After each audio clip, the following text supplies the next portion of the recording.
Hey guys, I'm here with our first sponsor, a book I can't recommend enough, Healthy Made Easy, written by Mitchell Thompson. We've had him on the show. He's the owner of Self-Sustained Training. Great guy. He's given us a book jam-packed with so much information on diet, the effects on the body, what we should be eating. I can't recommend this book enough. Like I said, if you need a guide to starting a healthier diet, living healthier, this book has everything you need to start out. Easy read, jam-packed with information. It's available at Amazon, Barnes & Noble. Be sure to head over, follow Mitchell Thompson. He's on Instagram, all platforms, Facebook, everything. Check out his documentary. That as well is very eye-opening.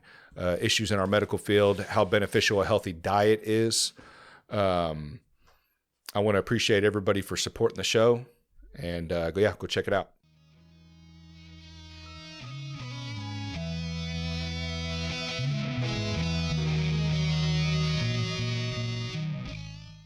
Dude, he wrote that book. Oh my God, dude. That book is so good, dude. If you're ever into like health, diet, and fitness and stuff, man, Yeah. I recommend that book, dude. Yeah, no, I'm into it a little bit. Yeah, that's on Amazon, dude. Check it out. And it's such an easy read, simple book, Yeah. But dude, there's just so much food. Like, I didn't even know that you shouldn't be eating. Like, you think it's healthy, and it's like, no, you have to actually cook it a certain way in order for it to be healthy. I mean, such an amazing dude. I take that very serious too. Yeah, I take that very serious. Yeah, I like try to eat seed healthy. oils and stuff like that. Like, I didn't know like they were putting like liquefying these type of seeds to put them on food to preserve them longer, and it can actually be harmful to your health eating that stuff in large consumptions.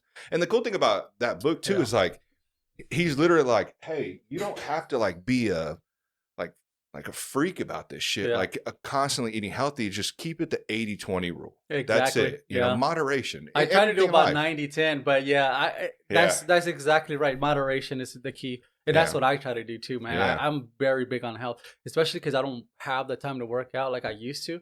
I used to work out a lot, especially because I used to work with kids. So I helped a friend that he's a boxer or whatever. And so he started this gym with this guy out here in Strawberry here in Kansas City. Oh yeah. And so what's the name of the gym? It's the Casey Powell, the Kansas City Powell. Okay. Yeah. So he started it with the cop there, with the cops, and so they had a bunch of kids out there, and I got certified to start training them and stuff like that. But that's dope, man. Yeah. Oh yeah. And so and I thought all too, you see me kind of looking around. I'm a one man show, so just keep that in mind, dude. So sometimes I got to keep an eye on the monitor, especially with the storm. So okay. I don't want looking at camera 2. It's been out for 30 minutes and then we got to redo it. So. Yeah. Okay. Yeah, no worries. But hey, man, it's nice to meet you. I'm glad that you're on, man. I've been checking out a lot of your stuff on YouTube. I think it's great, man. You know, I hope you keep doing it, man, because you know you're putting out a lot of like. I feel like not like you're not influenced by anybody. You're kind of trying to get down to the facts, you know, of what's actually going on. And, you know, I think that should be appreciated by a lot of people because, you know, you look at the news that's manipulated, you know, you look at it, a lot of these, you know, podcasts or celebrities or whatever it is, and they're all kind of just pushing an agenda either based off emotion or what they think or what they're being told. So I really appreciate it. That's exactly right. And that's exactly what I try to do. It's all about the facts. It doesn't matter if you're a Democrat or Republican. And if I hurt your feelings, then you must probably doing something wrong. Yeah. And so it's just the truth, man. And the truth hurts sometimes. But I mean, honestly, you have to stay truthful. And unfortunately, a lot of Democrats are just as corrupt as the Republicans. I mean, sometimes actually even more corrupt. And so you just have to say it. So what, if you could kind of just take me through a little backstory, where'd you grow up at? So I was born here in Kansas City. And I guess in order to understand my history, you have to kind of understand my family history as well. So I'm gonna start with a little bit about my great grandpa, just because it ties in. No, yeah, go ahead. And so my great grandpa was actually a part of the bracero movement. I don't know if you know what that is. No, what is that? So around the time slavery ended, they needed farm workers here in America, right? And so America started a program called the Bracero program, which brought Mexican workers over from Mexico to the U.S. to work these fields, right? Mm-hmm. And so it's often misunderstood that Mexicans started coming illegally at first, but actually America started bringing them first. Oh. And so my grandpa is thought that my great grandpa is thought that he was one of the first ones to. He was one of the braceros. The reason we think that. Careful, tap the table. Oh, it makes a lot of noise. Oh, on I the see. mic. No, you're good. The reason that we think that he was part of that bracero movement is because, and I don't know too much of my history, but my great grandma was actually white, and so he brought her over to Mexico from America, right? And so we have a family history of farm workers that used to come and go, come to America, work, and then go back. Really? Even one of my uncles ended up becoming one of the supervisors eventually of some of these fields and stuff like that, these farm workers. And so that was here in that was Missouri. here in Kansas City. My great grandpa was thought to have worked in California, the California fields, because that's where she was from. Right. And which was very scary because at that time, if you were found to be with a white woman, I was about to ask that. Yeah. I mean, you were asking for a death sentence. So was that the same? Because we know white and black, that was a no-no back then. Oh, yeah. So was it the same for also Mexicans and white as well? Exactly. So any minorities with a white person, it was looked at bad. Oh, exactly, man. And so they would hang African Americans next to Hispanics. I mean, it was no difference, Oh, really? And so Mexicans got the same share. They got the same share of they were hung just like black people were. Really? Because I always wondered because I think that's something, because I've looked into stuff like that as well. Not as much probably as you, but I have seen that they have also been. I don't know if it was on a larger scale or maybe it wasn't as talked about as much or what is that? Because when we think of lynching or, not being able to use certain bathrooms or water fountains or restaurants, we think of only African Americans, but also, I don't know if it was just Mexicans or Latinos in general were also treated the same way, as well as probably other minorities as well, right? Well, segregation started a little bit after that, but before back in those days, Hispanics were hung just as much as African Americans were. Really? In fact, it was so common that they called it Massacre Sunday. That's what it was called, and that's what it was, Massacre Sunday. They would hang them. They would have the kids play with the bodies, and it was like it was normal to them. Yeah, that's exactly what happened. And so it was very, very, very, very brave of my great grandma to have married a Mexican and actually, escape and go to Mexico with him. And so, did she have to? Oh yeah, she pretty much had to leave. We're guessing exactly. And again, this is something that we're guessing. We don't know a lot about that. She didn't leave maybe a journal or something behind. No, nothing. We don't know anything about how that happened. For example, we just know that our family, like my brother, for example, looks completely different than me. He looks white with green eyes and stuff like that. And so we have that family history of the, some of the kids come out looking white and some of them don't. Right. And so back in those days, so that was the story about my great grandpa, and so my grandpa, who had my mom and all the kids, they kind of followed in that same tradition. Would come to the U.S., work, and then go back, and so they worked the fields, right? They worked the fields and went back, but they grew up extremely, extremely poor. Back in those days, if you didn't take vaccines, you were pretty much almost guaranteed a death sentence because back then, just any illness that you had, I mean, you were pretty much a goner. I mean, Right. that was the thing. Now we know it as the famous Mexican mark. If you have Yeah, yeah, yeah. if you're born in Mexico or whatever, That big scar, the that big scar that it indented. leaves. Yeah. So everybody has to get vaccines now, but back then it was a huge deal. I think we ended up having about six or seven uh my mom's siblings that died because they really didn't have vaccines. They didn't have any of that stuff. So they were extremely poor, and grew up in a Mexican border called Ciudad Juarez, which Mhm. is a pretty bad city. And it's year in year out one of the worst cities in the world. Still? Still this day. I mean, if you're coming from Ciudad Juarez into El Paso, one of the first things you see at one of the bridges is a huge cross, and then so it has a bunch of nails on the cross, and every nail represents a woman that was raped and killed.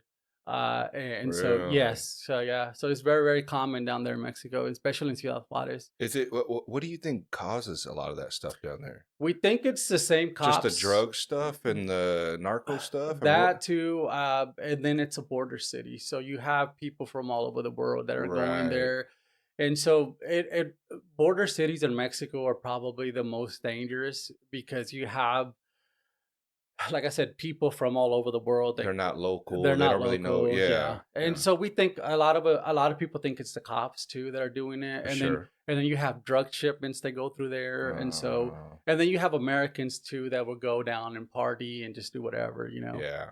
and so it's a combination of a lot of things that you have that, but yeah, no, so my parents kind of followed in that same tradition. After me and my sister were born here in Kansas City, we left to Mexico. We had already built a small house, very modest. I mean, we didn't even have a bathroom. I mean, we had an outhouse. I mean, that's what it Really. was, a hole in the ground in the backyard, and pallets, and we showered out of from water that we heated up Yeah. on On the the stove. stove. Yeah. Yeah, out of a bucket. And so we're very poor. Why did y'all move down there?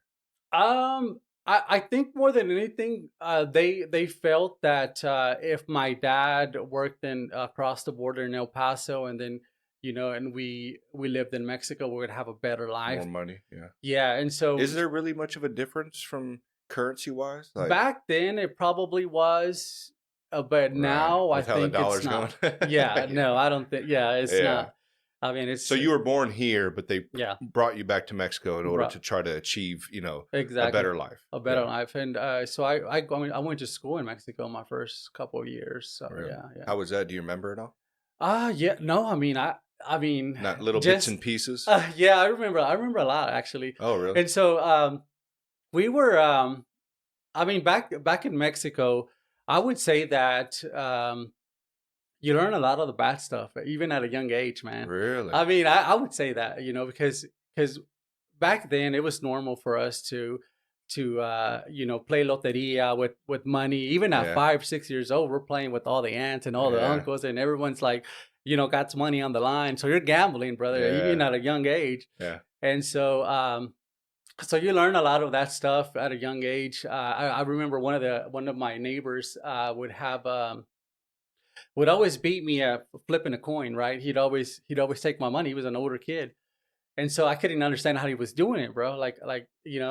And he finally showed me this trick. Like, hey, this is how you do it. When you flip a coin, you call it with the whatever's facing up. 9 out of 10 times is going to be is when you flip it and then you turn it around. 9 out of 10 times is going to be that. Really? Yeah. And so I didn't know that little trick, right? And so once he taught me that, it was over. I was taking advantage of kids at the school, and so gambling very early on, man. Just doing stuff we weren't supposed to. Yeah. Stealing bottles from my grandpa he had like a little room full of he was a drinker, so he back then you could sell the bottles and you can go and buy candy with it and stuff like that. Oh, So like the glass. yeah. Yeah, so you Get like I don't know 5 if you can cents. still do that or not, but I think so. I still know yeah. people that collect cans. Oh really? So Well, yeah. maybe you could still do Yeah. that. At the end of the party, they put all the cans together. Yeah. Collect them. And I had no idea how that would impact me later on in life, with all the stuff there in Ciudad Juarez. But Yeah. when we came back to Kansas City, actually we moved to a town a couple hours from here called Emporia, Kansas. Okay. And I've been out there. yeah, yeah, It's not too far. it's not too far. It's a small town. Still got family there. Uh, so we when I moved out there, when we moved to Kansas City, we moved around so much. I really didn't know that I was I guess a smart kid, man. I was really good in school. I didn't know it at the time because we'd moved so much that I never established myself in one or other school. Never. I was Mm-hmm. always just getting shipped around, and so it wasn't until till later on I realized that I was actually pretty good in school. I get to middle school, man, and I was a little bit too wise for my age. I realized that if you pretended not to know English, that you were automatically past sixth, seventh, and eighth grade. And so you got put into these ESL classes, ESL, you got yeah. put into these computer classes. And so I picked up my Spanish again. Mm-hmm.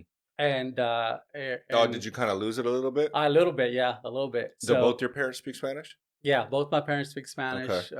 And you still kind of lost it because I've heard Yeah, that I still before. kind of lost it. Because Yeah. I got a buddy, he speaks full on fluent, but his little brother, like, he can speak it, and I think he's speaking it more now. But I remember a long time ago they used to be like, "Oh yeah, he doesn't really know Spanish. He understands it," Yeah. which I understand that point because that's kind of like how I am. I don't understand like a whole bunch like you do, but I understand enough to kind of know what you're talking about. You know what I mean? Because I've been around it. My father speaks Spanish. My wife speaks Spanish. My whole family. So I've been around it. My friends. But the speaking, it's always been very difficult.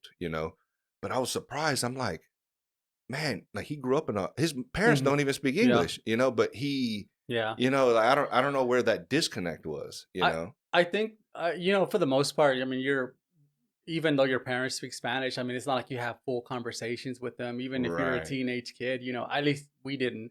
And so You would just respond back in English? no, I would respond in Spanish, Oh, but okay. it was more like just the basic stuff. Oh, And okay. so it wasn't like we had full conversations or anything like that. So you do lose a little bit. But so in middle school, I picked it back up Really? fluently, thank God. And Awesome. yeah. Did you Yeah. pick it up more of in school or more just being around family and stuff like that? Or did school kind of help you out? No, I think in school for sure. Really? Yeah, for Because sure. they always make fun of that Spanish all the time. Of the ESL classes. Oh man, I was fucking happy to be in that. I tell you that much. But they always make fun of the type of Spanish they teach, like, oh, we don't talk like that, or oh, that's too educated, or blah blah blah, or we don't even use that word, we use this word. Oh yeah, I mean, I think you're always gonna get criticized if you're because you're not Mexican enough or you're not American enough, and I think you're always gonna get criticized, no matter what. You're gonna get that. So I think that's pretty cool though, Matt. And then speaking on to like when you said you were kind of exposed to a lot, man, I do believe that, man, because like the culture of the drinking and the partying, and I'm not saying everyone does that, because no, everybody I know does that though. Yeah. Around here in Kansas City. And I've never noticed because I fell into that trap as well. I've seen it. I didn't see it as much growing up just because of my family. I feel like was more kind of Americanized. My mother's white, my dad's Mexican, so I came from a different mixed household. I seen little parties growing up, not as much as some people I know who they had a fucking banda out in the back every fucking weekend. You know what I mean? And they was fucking drinking and having a good time. Kind of had that family, having a carne asada, and all that shit. I didn't grow up with that as much until I got into my teens. And then, so seeing that though, and being at these from, probably, I don't know, I'd say like 14 up, I observed things a lot. So I would see kids like, running around. You know how it is at a Mexican party. Kids just running everywhere and shit. But then I'm looking at everyone like, damn, everyone's drinking, getting fucked up. You know what I mean? Like, like at the time, I was just doing it too. You know what I mean? Like, joining, having a great time. But now as I get older, and recently I was just at one. And I'm not saying that you're wrong if you do this. If you drink in front of your kid, you're wrong. That's not what I'm saying.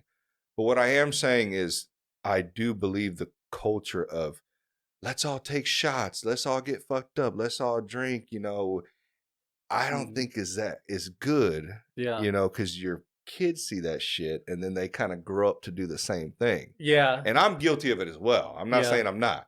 For But sure. now that I've gotten a little older, I'm trying to change that, you know what I mean? Because I see the negative effects on that, on drinking itself. And just seeing, like, I watched a mother and son, like literally taking shots together. And it's like, it's cool. Yeah. But to the point where, how many times a month are you guys doing this, or a year? Yeah, Like, exactly. when does it become unhealthy? I definitely agree with you. You have to put on, you have to set a good example for family. There for a long time, I'm always the person that gets asked if I can have a party at my house, and we always have large gatherings there. We have mariachis, we've had bandas, and actually, thanks to my neighbors, shout out to them, because dude, you gotta have some good neighbors, bro. I really do. I don't know how I've been at some parties, man, like 2 a.m. I'm like, how the dude, if I was your neighbor, I'd be pissed right now. No. So one day we had a group out there outside of my house. It was like a whole band playing and stuff. And so the cops show up. Yeah. And so everyone is like, "Oh yeah, you're getting shut down," blah blah blah. And people saw there were cops showing up, and they started to leave. Like, and I'm like, "No, wait a minute. They're friends." Like, we played the the cop song, whatever it's called, we had the DJ play that. And so it was funny as hell, because they were actually there to have food and drink with us. Really? Yeah, they didn't give a fuck. They're like, man, make me a plate. We're gonna be. I got about 15 minutes. Yeah, they happened to be friends of one of my friends that was there. Okay. Yeah. They were there. They got invited by him, I guess, cool. and I didn't know it at the time either. But yeah, we just played the cop song, like, we just had fun with it. That's funny, man. Everyone is cracking up, but yeah, I guess it's part of the culture. You would, yeah. But that's what's concerning. Like, shit, I just watched the documentary. There's a specific place in Mexico where they like worship Coca-Cola. I don't know what city it is. I'm gonna have to figure out where that documentary was. I think I saw that. Yeah, dude. I'm like, what the? And at every fucking Mexican gathering you go to, there's Coca-Cola, and how bad Coca-Cola. Yeah. I'm not saying you can't drink it, but moderation, like we spoke earlier. But I watched a town there, like they worship that shit. Yeah. Like they think it has like healing powers and all sorts of stuff. But so I'm saying, like, and now I'm not just saying Mexican culture. There's a lot of not so good things that come out of every culture. You know, I think, and I'm not saying don't do it, don't have gatherings, but just be aware that, little eyes are watching, and that's kind of what I'm trying to start to do now, because for a long time I didn't pay attention to that, I don't think we realize how big of a role models we are to kids. We don't realize it as adults. Kids are watching everything that we do. Right. And so I noticed that when I was training these kids, when I helped my friend with the boxing gym, we trained a lot of kids. I got certified to help them out. So I got certified with how, the techniques and stuff like that in boxing. And I've always been a fan of boxing. Friends with a bunch of boxers and stuff like that too. And so I was helping them with the kids, and you don't realize how much they look up to you, and how a lot of these kids don't have fathers in their homes. A lot of these kids come from broken homes and stuff like that. And so you really have to be careful with how you act, what you say. And I have a bad habit of just having a bad mouth, man. I fucking just cuss. Oh, dude, me too. I fucking, it is what it is. I'm human. Yeah. And but words don't really bother me as much. Yeah. You know what I mean? Because I cuss in front of my kids. I really don't care about that shit. That doesn't bother me at all. But my thing is more of communicating with your children and explaining to them, being respectful. Like, just because you hear me say this word doesn't mean you go call somebody that, or, do whatever. You know what I mean? Like, and I've always taught my kids too, if you give respect who gives you respect. Yeah. I've never been a big person on respect everybody, because some people don't deserve it. I don't care how old you are. You know what I mean? Yeah. My thing is more of teaching my children to respect, as long as you are getting respect back. You know what I mean? Exactly. So, yeah. Because it used to be respect your elders. Elders. Well, there's some shitheads that are some elders. All right. I know some people that are my age Horrible and older people that are just fucking dickheads, I definitely agree with you, man. I definitely agree with you. And they treat kids shitty, I never been able to have kids, and so I don't have kids, but I do have nieces and nephews and stuff like that. And actually took Basically, I have two nieces that are kind of like daughters that I've taken care of and kind of helped out Yeah. financially and stuff like that. But so yeah, but I agree, man. You Hmm. have to. I think every situation is different and Yeah. stuff like that. But So what sent you down? Let's start first of like what it is that you're doing right now. Like you've told me some things, like you're doing a program with the TYT. You also done stuff for Hustler, or what is it called? Hustler Live, yeah, Hustler Live, and then which is a poker, right? yeah, Poker Channel, Not yeah. not the porno magazine, right? And then you did something for Poker News as Poker well. News, yeah. So So yeah, well, take me through the Texas Hold'em stuff, man, because yeah, I've been a big fan of Texas Hold'em since I was like, fuck, I don't even know, 14, I think. A lot of people I knew used to play. It was more basement. Get all the guys together. I mean, $100 buy-in, whatever you cash yeah. out. We'd be up to 3. You know how that shit takes 3, 4, 5 in the morning, because people want to buy in and shit at the end of the night. We had to like cut that shit off. But I've always been a fan of it. Like even back in the day, dude, Phil Ivey was my guy. I'm sure everybody was back then. That was their guy. But yeah, it just and I've been off it for a while, man. I don't think I've played a game in quite a while, man. Yeah. So like, knowing that you were coming on today, being able to go back through, watching some of your commentary stuff that you've done, and I was like, damn, man, I kind of want to get back into Texas Hold'em, man. Kind of got that fire in me. Oh yeah, no, So, it's when did you start playing? so I started playing when Chris Moneymaker took $100 and then he won that satellite and then he fucking turned it into 5.5 million or some shit like that. He won a satellite. What is Yeah, that? so a satellite is essentially a small tournament. So you buy in for $100, for example, and then you put 10,000 people or whatever it was, 1,000 people, and Mhm. then if you win the tournament, you get the $10,000 to get into the big tournament for the big Really? bucks. Yeah, so he won that satellite and then turned it into $5.5 million. And then after that, I was always a kid that was a gamer, I was such a nerdy gamer kid. And so when I saw that, I was like, what is that? And I have to learn how to fucking Yeah, play how this the hell do you do immediately. that? I was immediately like, I have to learn.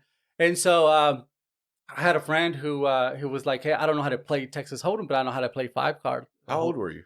I was 19 or Okay. 20 at the time, yeah. Okay. And so he taught me how to play 5 card poker, and then we started it was like four of us guys that would play every weekend, and I was the worst out of the 4 players by far. It wasn't Yeah. even close. And then we started playing more and more and more. Eventually, those games dried up. People got married, they had kids, and so Yeah, I know. yeah, and so I'm one of those yeah, guys. yeah. I kind of split off. And Yeah. so I still wanted to learn the game, brother. I was like, man, I got to learn, Mhm. And so I started going to the casino and I was getting my ass kicked pretty regularly, man. I was just like losing money and just like, but that's how you learn, right? How much is it like to buy in like just a normal game? Does it Um, vary? it varies. One, two, depending, is usually $100 to $300. Different casinos in different states have different regulations of how much you can buy in and how much you can bet. Can you pull out whenever you want? Oh yeah, Okay. when you're playing a cash game, yeah, Okay. yeah. So you could win a hand and just walk out if you want to, Oh, okay. Cool. But some of those big games, like what I did when I did commentary for Hustler Live, if you did that, you wouldn't be invited back. Oh yeah, shit. yeah. Okay. So it's one of those Yeah, things. there's like a reputation you gotta hold up a little bit. Respect. Yeah, because I mean, you're talking about playing for hundreds of thousands, if not millions of dollars, and then to win $1 million hand and just say, okay, I'm out. It's just like It's tempting though. complete disrespect. Oh yes, it's tempting. very tempting Because you could lose that shit so quickly. And so I started learning, and actually was started winning pretty good. Started building a reputation for myself, man, at the casinos here. Yeah. To the point where I could remember there was several times where I used to think it was bad luck to color up. So what that means is that let's say you have 100 in all reds, which is $5 ones. I would have so my stacks would be so big at the table that I thought it was bad luck to get the hundreds, which was the black chips. or the 500s, which was I believe they're purple, depending on where you're at. They don't change the colors on the chips? Yeah, some states are different. Oh, okay. They're yeah, it's all different. I don't know if they change them sometimes, like you know how sometimes they'll change the chip at like the roulette table, like when you come back it'll be different chips. So I don't know if they do that for Texas Hold'em or not. Well, they'll do it in tournaments. They'll have different chips for tournaments and stuff like that. But yeah, they a lot of times the cage wants you to color up because if you have an excess amount of chips and you're at your table, too much shit. It's too much. It's too many chips. First and foremost, you're disrupting the players next to you. Right. But I didn't give a fuck, man. I was like, I want these motherfuckers to know that I bought in for as much as they did. And look at my stack, and then I just was cocky. What made you kind of hesitant about like that? Like I was, I'm very superstitious. That's what I was looking for. Yeah. And so I think that's what it is too. And then I just like no. But was there a moment where you did swap out colors and then you lost or something, or no? No, never. But I just used to say it was bad luck. And then I remember the cage telling me, "Hey, we're out of chips, Leo. Like literally, we're out of fucking chips, brother. Like I was like, I don't care, man. Like, go get some more from downstairs." But yeah, so I built a little bit of a reputation, man. And I shout out to a couple of guys that I played with here locally. Scoots at one point owned the largest strip club in all of the Midwest. So shout out to Scoots. Went out to dinner with him and lunch with him regularly because I was always playing, man. Just pretty much every day. And did you learn from him a little, like kind of pick his brain? Yeah. Oh yeah. So we'd pick his brain because guys like that play regularly no matter what. These guys are already made. I mean, you're talking about guys that are businessmen who play for fun. Really, that's at kind of where the point I'm at. I just play for fun. Yeah. But Leon is another guy. He made national news when he was considered the oldest minority owner of a business. He's a very good guy. He would give back out free food to like people at the grocery store. He owned grocery stores and stuff like that. That's nice. And so so shout out to those guys. But one day one of the guys comes in and he says to me, he's like, "What are you doing here?" Like he's like, "You should be playing at the World Series of Poker, bro. Like you're fucking coming in here. We already know you're fucking good. We go get you a bracelet." Like literally they told me that. Like literally this guy tells me that. And I, cause I got really good at, really good at the game. And so, and I said, okay, well, I guess I'll give it a try. I started traveling to different, WSOP events and stuff like that and started playing. Ended up having about 4 or 5 cashes at the WSOP, one final table. Damn. And so I had a little bit of success, but I was really losing money because when you think about it, the travel, the flights, the hotels, and the time. Yeah, you're not staying at just any place. How long were you there? Like how long did it span? The circuit events are usually about 2.5 weeks. So yeah, and you got to be there for 2.5. Like no, you don't have to. Is it every day? Yeah, every day there's a different tournament until they have the main event. And how long are you putting in, like hours wise, a day? Oh God, it depends. It depends. Sometimes 12 hours a day, honestly. You got breaks, though, I'm sure. Yeah. Oh, yeah, you get breaks. So if you're playing a tournament, it's 12 to 14 hours That's got to be like mentally fatiguing, man. It's fucking tiring, man. A lot of people don't understand. They think, oh, yeah, you don't get tired. You're just at the... You're just sitting there. You're just sitting there playing poker, but no, it's anything but that. I mean, mentally tired is a thing. It really is a thing. I'm sure there's a lot of money. How much do you have to buy in for a World Series of Poker? It depends. So some tournaments are as small as 300, and they go up to the $1 million buy-in for the one drop. Yeah. So they get pretty big, man. Yeah. And so so I started traveling, and I noticed that I was spending a lot, and I was like, well, I don't know that tournaments are for me because you're going to different states. My caches are from all over the country. If you look at my history, my WSOP history, I have caches in Atlantic City, and I have caches in the other side of the country. What's that mean, caches? Basically, tournaments in which you made money. Oh, okay. Yeah, and so I have one in Atlantic City. I have one all the way across the other side of the country, which is Lake Tahoe almost by Sacramento, California, out there. Yeah. So I've played all over the fucking country, That's man. awesome, dude. And so I noticed that I was spending a lot of money traveling and all this, so it wasn't worth it. But what I did notice also was that the cash games were just juicy, man.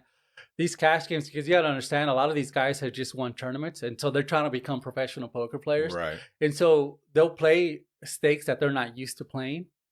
And I mean, there's animals out there that would just be glad to fucking take their fucking money, brother. I bet. And these guys think they're good, but they're not really that good. There's some amazing players, brother. So 19. When did you actually start going to like the casinos to play? I was 21. Over 21, I'm guessing. Yeah, 21. I was 21. I don't know if maybe you traveled out. Like some casinos are 18. Yeah, some casinos are 18. Yeah, exactly. So what year was that? Kind of around that time when you started playing at the casinos? Oh God. I don't know the year, but yeah, I was 21 years old. What year was that when you were 12? How old were you now? 41. Yeah. So we're looking at probably like early, what is that? Early 2000s? Yeah. Probably mid. Probably early. Early 2000s? Yeah, early 2000s. Yeah. Yeah, early 2000s. I believe. So that's kind of like Phil Ivey type era, right? When that early 2000s. Oh yeah, that's when he was and dominating. Remember Jesus? Remember that dude with the long hair? Jesus Ferguson. Yeah. Dude, I remember those guys, man. Those guys are awesome, dude. Like I couldn't believe like watching some of that stuff. And I think that's kind of when, well, at least to me, I feel like that's when poker kind of started gaining popularity. Oh man, that's around that time, because before that, now granted, in the 90s I was a young kid. Yeah. But I don't know if it was popular back then. I don't know if you know at all, or there was just a bunch of old. Were kind of the year, you know. There was a bunch of old hustlers that would, travel and play and stuff like that. Maybe like, entertainment wise, though, like television wise. Yeah. So maybe early 2000s was kind of like the start of it, like when it started to pop off. Oh yeah, that's when it took off. When I think after the Chris Moneymaker effect, and I think also what helped it a lot was the illegal gambling that was going on online. So that also made a I remember that, dude, because they were saying, and I don't know what year the online gambling, it might have been the same time in the early 2000s. Yeah, it was. And I remember you had to be, only certain states had it. Like, I think, I know when I used to do it a lot, I had to be in Kansas, or I had to have an account from somebody from Kansas in order to play. But now they track your GPS now on your phone. So now you have to actually be in the country. Or in that state. Yeah. And but dude, I remember that time because that's when all those online guys were making it to where like it was like a feud between actual poker players, like Texas Hold'em guys in the casinos, and tournaments, and these online guys. Like there was like kind of a feud. Them saying they're not that good, but those online guys, dude, they were kind of. From what I've seen, some of the stuff I've seen, they were really good, dude, because they were playing a lot. Oh yeah. I mean, they were at home just playing, like kind of like how people play video games all day. That's what I was gonna say, and that's where I think I learned the most was the online game. It's because the repetition of it over you're packing in so many hours of it's like you're able to do a sport or something, and it's not like, it's probably mentally on the brain fatiguing, but the body wise, you can be there all day and get better and better and better. Oh yeah, and you were playing with people from all over the world, and so right. And so I remember. So the online poker was big. I used to. I remember that we would get checks from different islands. So there were Pokernews and Poker Stars and Full Tilt were both based out of. I used to play Full Tilt. Full Tilt. Yeah. So they were both based out of different islands, and so they did that because they were able to get away with the regulations of a country, and then they were able to send you their checks and whatever. And so I remember being scared, and like the first couple of checks I cashed from Poker Stars were I had to go to Walmart and do that. I don't know why. I was just scared to use my bank account. I'm like, man, I'm gonna get busted and shit.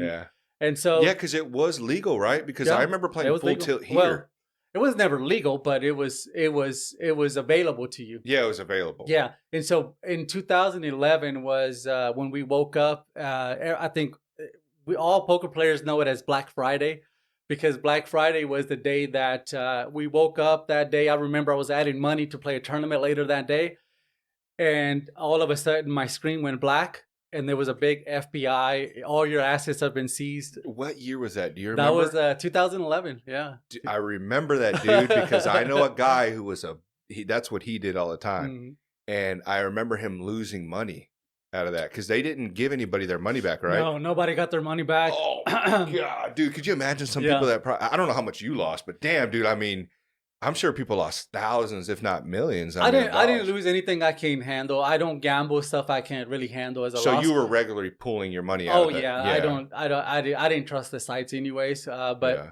But and then now we know now that Full Tilt was scamming a lot of the players as well. Were they? Yeah. So how? So what they were doing was Chris Ferguson was actually one of the main responsible. The Jesus guy, the guy that had the long hair, they called Jesus. He made a software for Full Tilt that he was able to see the other players' cards while they were playing. So the pros were taking the money from a lot of the guys. Yeah, they were just basically just flat out stealing from them. And so, yeah, it became a big deal because fuck that guy. I actually like that guy. Damn, I didn't know that. A lot of people used to like him. And so now at the World Series of Poker, every time someone sees him, you'll randomly see someone cast a curse out at him like, fuck you fucking asshole. Yeah. And so, yeah, he's always walking with his head down and shit like that. But why would you even show up? Like, bro, after that, you might as well hang it up. And go play in your buddy's basement or something. Yeah, and actually, he didn't show up to the World Series for a very long time just because of that. Was there a lot of guys that were doing that or just him? Yeah, so it was known that it was him, Letterman guy, whatever his first name was. I forgot his first name. And then they think Phil Ivey, but they're not sure. They're not sure if they were all part of it. Didn't he face some legal issues? Because he went missing for a while. Well, here's the thing, and they made national news with Phil Ivey. So I don't think Phil Ivey was at fault here because Phil Ivey made a deal with different casinos from around the world and said, "Okay, I'm willing to gamble $1 million a hand at baccarat, but you have to meet my demands." And so he said to these casinos, "You have to give me an Asian dealer, and you have to give me a certain deck of cards." An Asian dealer, yeah. Why?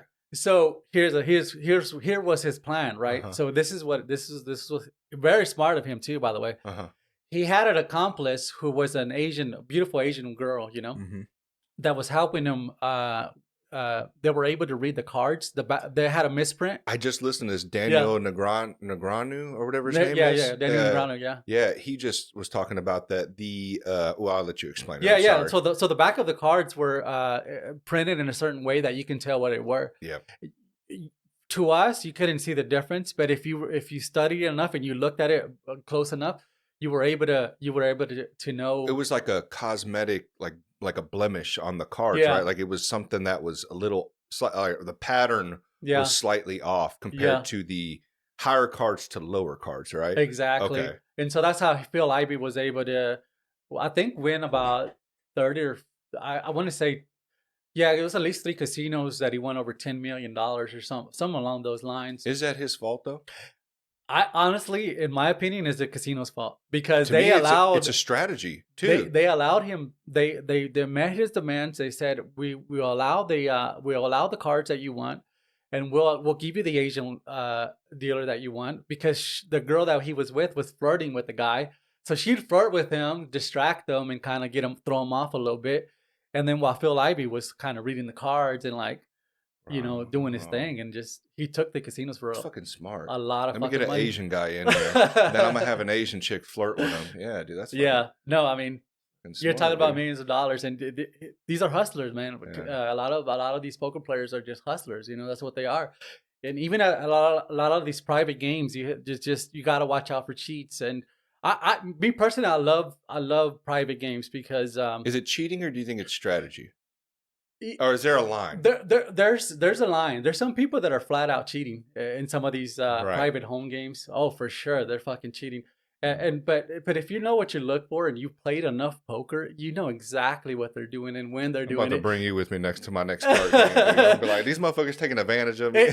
Even if they're playing in teams and even if they're cheating, you could still take them for all their fucking money. Yeah. And we try to set up some private games here in Kansas City. We'd have a lot of businessmen that would a lot of Mexican restaurant owners and stuff like that we know, friends and stuff like that. And so we set them up at my house originally, and then we started doing different locations, because of the money and stuff like that. I think one time we even tried to set one up at a beauty salon in over in Crown Center or the Plaza. Why were you moving them, just in case someone was to try Yeah, to rob them or yeah, something? exactly. You got to watch out Oh, for sure, for man. people trying to rob them and stuff. So because there's a lot of money there. there's a lot of money, man, and so you gotta be careful with that. But we could never really get enough players to really stay, and and you can't blame them. I mean, there's a big difference when someone has a lot of experience. I don't go around saying I'm good or anything like that, but I have a lot of experience. You've done it for a long. Well, you're apparently good. You're in the fucking World Series of Poker. Yeah, so, I mean, I played the main event. We're playing for $8.8 million. And so you ever done anything that was televised? Yeah, that was on ESPN too. That was in 2018. Was that intimidating? No, not at all, man. I've been so used to it, bro, that I'm not nervous at all. You're in your environment. I'm in my environment. Good. Yeah. That's awesome, dude. Not a lot of people could say that, you're facing a bet for 200 and something thousand in chips, and then there's $8.8 million on the line, and you have a fucking mediocre hand. You're sitting down looking at a mediocre hand, and he doesn't have shit, but you don't have shit either. And so you're like, you sit there and you think and you think and you think, and not a lot of people can say that they could make that call. And to make that call and be right and knock that fucking European player out and send his ass home, there's no fucking feeling like it, man. You feel like the man. You're like, get the fuck out of here. You're like, I knew your bullshit was. I knew my bullshit was better than your bullshit. Yeah. You know what I'm saying? It's that type of deal. And so not a lot of people can say that. And there's I mean, you're talking about $8.8 million that year. That was for first place. So it wasn't no joke. We're playing for quite a bit of money here. That's crazy. And so to make that call, you have to have guts, man. What'd you place in that tournament? I finished in day 2 of the tournament, so I didn't even place in it. So you have to make it to at least day 3 to make the money. Oh, yeah, and you're guaranteed at least $20,000. How many people, just to give people a kind of a look at how it is, that first day, like, because I've seen them where there's just poker tables everywhere. There's like fucking 500 people. Oh, it's a fucking sea like. So how many people do you think like is in that room with you? It's about 3,000. It's actually it's like 3 different rooms. Sure, it changes too. Yeah. It's 3 different rooms. They're huge, right? And it's in total it's about 3,000 people. And then at the end of it, there's one. That's crazy. Well, yeah. Do they have a first, second, third place? Third day, yeah. Okay. Well, they have 2. They have a 1A, 1B, and 1C, and I think 1D now too as well. So depending on how many players, there's all these different day ones. It ends up being about 80. So there's tiers. Oh yeah. So if you're first place winner of A, you're the top, right? Yeah, yeah. So if you get past day 1A, you get to make it to day 1B, and so on until they cut the fields down. But it's a total. Okay, so then I'm wrong on that. So there's just one first place winner. Oh yeah, no, there's just one person. Okay. Yeah. Gotcha. And so it's a total about almost 9,000 players in total with all the days they count. That's crazy. So it's no wonder it takes 2 weeks. Dude. Oh yeah. It's a grind, bro. The main event is crazy. And bro. Are some of those guys just like regular 9-to-5 guys, or is a lot of them just like kind of like made like business? Most of them are just made guys. Most are. You got a lot of celebrities. You got a lot of athletes. You have a lot of movie producers, writers. Voice actors from a lot of your favorite like cartoon stuff. Yeah, Disney stuff. Yeah, like animated stuff. That's pretty cool, dude. Yeah, that's got to be a wild feeling, man. I mean, who did you see anybody there? You were like, oh shit, I'm sitting next to so and so, or honestly, man, I think Vegas hates celebrities, and I'm gonna tell you why. Yeah, and us people that hate them too for our own reasons, and I'll tell you why too. Yeah, but honestly, a lot of the celebrities that are there, and you look at them, you turn around and see them, but they're nothing really. It's not. I mean, it's not like, oh my God, some of the famous ones, the more famous people I would say would be Kevin Hart. I would say Ray Romano plays, Cristiano Ronaldo plays. Mm-hmm. There's just too many, brother, to name. Yeah. But the reason I say that Vegas hates celebrities is because I would say that they always want everything for free. Yeah. They always want everything comped, and Yeah. so whenever there's an event, there's a club or whatever that's popping off, celebrities walk in there and they want a table for free. And why are they going to give them a free table when there's a huge line waiting for a VIP table, bachelor parties, bachelorette parties, and they're all willing to drop 10, 20, 30, 100 grand for one of these tables. And so celebrities, because they want everything for free, Vegas hates them. That's crazy, dude. They're like, and that happened to Brittany Mahomes in Vegas when the Super Bowl. I don't know if you saw the video where she was trying to get a table, and they were like, "We don't care who you are. We like this is Vegas." At like a restaurant? No, at a club, I think. Oh, at a club. Yeah, at a club. Yeah. And so. And was she like arguing with them about it? Like, so, do you know who my man is? Not her, but her brother, the guy. Oh yeah, that dude. I heard he's kind of a jackass. Yeah, well, he was trying to argue with the bouncer, like, there's a video online, but they were like, nope, and you're like, well, I don't care who you are, if you're not dropping money on this table, we don't really care who you are. We got people that are wanting to pay, X amount of money to get a table. We're not going to give it to you for free. And so that's what you get with a lot of celebrities. It's weird, and it's not even him half the time. It's the people around. Yeah. Well, a lot of times it is a celebrity. Not I say a lot. I don't know if it's a lot, but I do know it happens with celebrities. But then sometimes it's just like it's not even the celebrity; it's their squad around them. Girlfriend or friend or whatever it is. Like it's other people that are kind of riding on the coattails of that celebrity, thinking that they should get something because they know this person. Yeah, it's like the story with Mayweather. I think he was at a pool party or something, and then he tried to walk off without paying a $20,000 tab, and so they had to chase him down to make him pay for that. I mean, yeah, like they were like, "Do you not have money?" Yeah, we're like, we don't care who you are, man. You have to pay for these tabs, And so for us, the reason I hated a lot of the celebrities.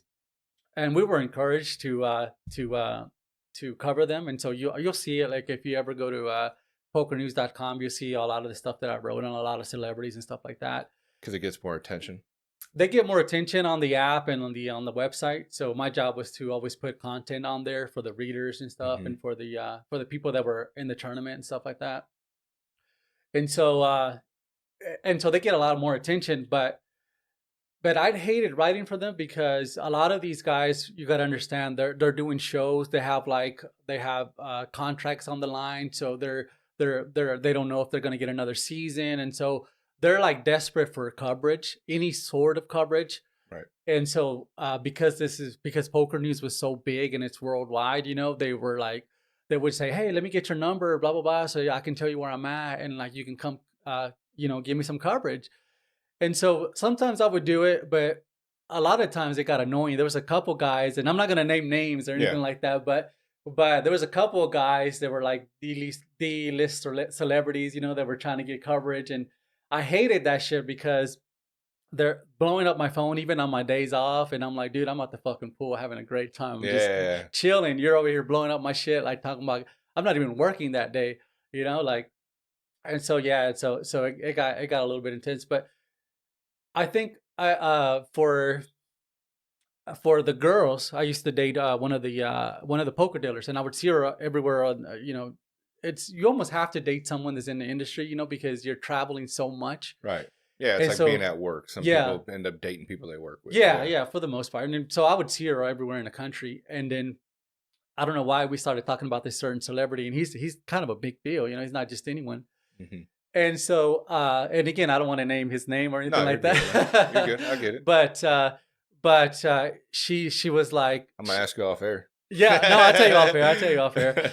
And so she's like, I don't know how this came up, but we started talking about him, and she says to me, you know what this motherfucker tried to do? I was like, what? And she's like, he tried to tell me to go home with him and his wife to have a threesome, and I was Oh like, shit! yeah, They and get freaky out there, bro. and this guy's an old motherfucking Yeah. fart. You know, he's big. He's a big celebrity. He's not just any celebrity. Bro, they all do it, bro. And Yeah. once you're a male and you reach the top 1% of, a social status, you cannot tell me you are faithful to your partner. There's no fucking way. The temptation of having all these girls come Mhm. at you, man. Yeah. There's just no way, man. And the wives of these, whatever it is, athletes, so actors, Yeah. music people, they know the game, man. They got to. There's no way, man. Oh yeah, You no, know. they have they. I mean, I've hung out with a lot of, I guess, well-known people, and they show me the pictures. They The show me DMs, yeah. yeah, and they're like, and I'm just like, I'm never getting married. Yeah, bro. No, I mean, it's just crazy, brother. I mean, you're talking about hundreds and hundreds of women that are after these guys and stuff, and so Probably in relationships too. a lot of these, I mean, yeah, I mean, and yeah, a lot of them are even married, bro, and Hmm. so I'm like, yeah, that's, me personally, I try to stick, I stick with one person. I whenever I'm in a relationship, I stay faithful, and I do that for a reason, man. There's so much diseases out there. There's so much, I don't care for The it, stress of it, and the yeah, and yeah. I'm doing so much different things that I don't have time to be sitting there texting a bunch of girls and this and that. I stay faithful, man. It is what it is. I'll let the relationship play out, and when it's time to go, I know when it's time to go, and just Right. part ways, and just you know but but yeah, no, these celebrities, man, it's fucking insane, bro. I mean, Mm. you're talking about porn stars, you're talking about just Shit, even just women. regular hot local girls, you Yeah. know what I Oh mean, yeah. that are, going and throwing messages in their They'll DMs, Oh you know yeah, what I they'll mean? wait outside of the hotel for I them. know, bro. That's what I'm They'll saying. So it's got to be, really hard on the psyches, but on their mind, like the temptation, it's got to be hard to fight. And I just don't see a lot of them being able to handle it, man. I mean, shit, I'd wonder if I'd be able to handle it, man. I mean, yeah. that is very, until you're in that position, you really don't know how it's going to affect you. You know what I mean? I'd like to be like, yeah, I'd be able to be, good. But I mean, shit, man, It's hard. yeah, Some of these women are absolutely beautiful. And yeah. I've been lucky, man, in my life. I think I've dated some beautiful women. Hmm. So I can resist a beautiful woman. I really can. But But it's you're also older. yeah, I'm also older Okay. So, and and wiser. Yeah. think of Yeah. yourself at 21. Think of yourself as being Yeah, you're Patrick right. You're right. Mahomes at 25 or 27, whatever he is. I mean, think of how we thought. We didn't fucking think, at Yeah. least I didn't. Maybe you Yeah. did. But Yeah. I mean, my thing was just like, I was an idiot back then. I mean, I feel like being Yeah. 32 now, looking back, I'm like, Yeah. damn, I was a lot different at 25, 21, especially 21. I mean, Yeah. you don't, I don't, relationships are difficult, man. It's a weird one. It's like they don't really teach you in school on how to deal with relationships. You know what I mean? I think that's why there's so much fuckery that goes on, so much stress. To me, I feel like if schools wanted to actually help their students, because granted they should, children should be learning this in their home, but as we know, that doesn't always happen. So to me, I feel like if public schools would more have set children up in more of life lessons Hmm. instead of always just like uh curricular, like educate, like Yeah. math, science, all that shit. Like if they more of like had classes on like relationships, more on finance, more on career paths, stuff like that. Mhm. Heavily based that stuff as well as the other stuff. I feel like it would be a lot better of a world. You know what I mean? Because if you think of it now, they're very big on just college, college, college, which Yeah. is cool. Hmm. I don't see nothing wrong with that. I think it should be balanced, because not everybody, goes to college. But also, well, what happens after college? A big part is relationships. That, dude, I mean, you want to talk about a lot where a lot of problems come Hmm. from. You know what I mean? I mean, just the stress, the health issues, the problems that arise out of it. And if you can teach kids on how to manage that as they get older, I Yeah. think you'd have a lot more healthier relationships, because right now you just kind of, people are learning it on their own, and then they're getting into their 30s and 40s and figuring out, damn, I really fucked up in my Yeah. 20s. You know what I mean? Like, this could have worked, but it Yeah. didn't, because I didn't know how to, be a husband or a boyfriend or a girlfriend or a wife. You know No. what I mean? Oh yeah. Yeah. Definitely. And I think nowadays I think it's even harder because I think what happens is that a lot of people are struggling. A lot of people are living paycheck to paycheck. A lot of people Hell yeah. are so that I think that takes a strain on a lot of relationships too. Yeah. Also just in general, you gotta understand most people don't have a lot of freedom. So it's work home, Especially if you have bills, kids. Yeah. kids, and so I think what I've noticed is that a lot of people, cheating is their escape or whatever you want to Their call it. dopamine Yeah, hit to help them deal with the depression that they're maybe going through as being exactly. a young mother, a young father, or a newly in a relationship, or newly wife and husband. Yeah. Yeah, not a lot of people can say they have the freedom to just, take off on a random Tuesday to Chicago and go play some high stakes fucking poker and Yeah. go eat at some fucking badass Yeah. restaurants. Or a lot of people too, they start having a family early, and Yeah, they may not have, they may grow apart, and because they're not investing time together and getting to know. I yeah, think that's where a lot of the cheating comes from, man, is that, the two individuals not creating enough time for themselves, and it's yeah, difficult to do that with children, but you got to remember, it doesn't always have to be something you guys have to do yeah, together by yourselves. Uh, Connectiveness between one another can happen even just in the home.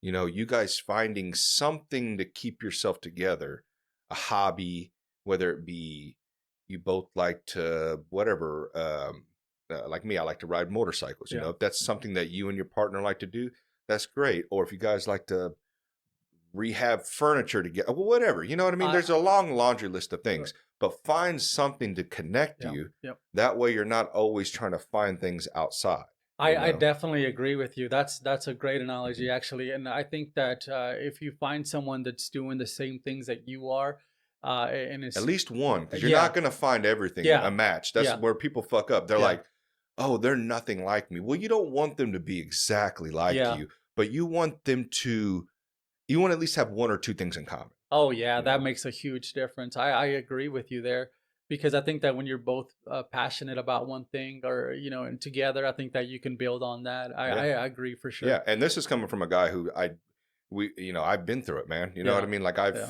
I've had to learn how to stop separating myself, because I kind of grew up that way. You kind of see, when I got older, and I was dating, and you go to parties, you always see the guys on this side and the yeah, girls on that side. You yeah, guys are always kind of disconnected, yeah, and that stuff kind of trickles into the home too. You start kind of becoming disconnected.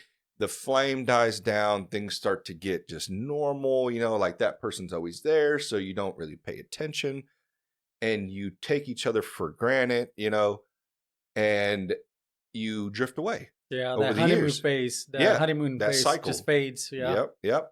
And yeah, it's very difficult, man. But my biggest thing is like, and the reason why I hit on this so much is because, and I, even some of the younger kids that I talk to now, not kids, just younger adults, in their 20s, um, that's the thing I hit on the most, yeah. because if you are, relationships can really fuck you up, man, like mentally, really Hmm. mess a Oh yeah, person up, oh yeah, man or woman.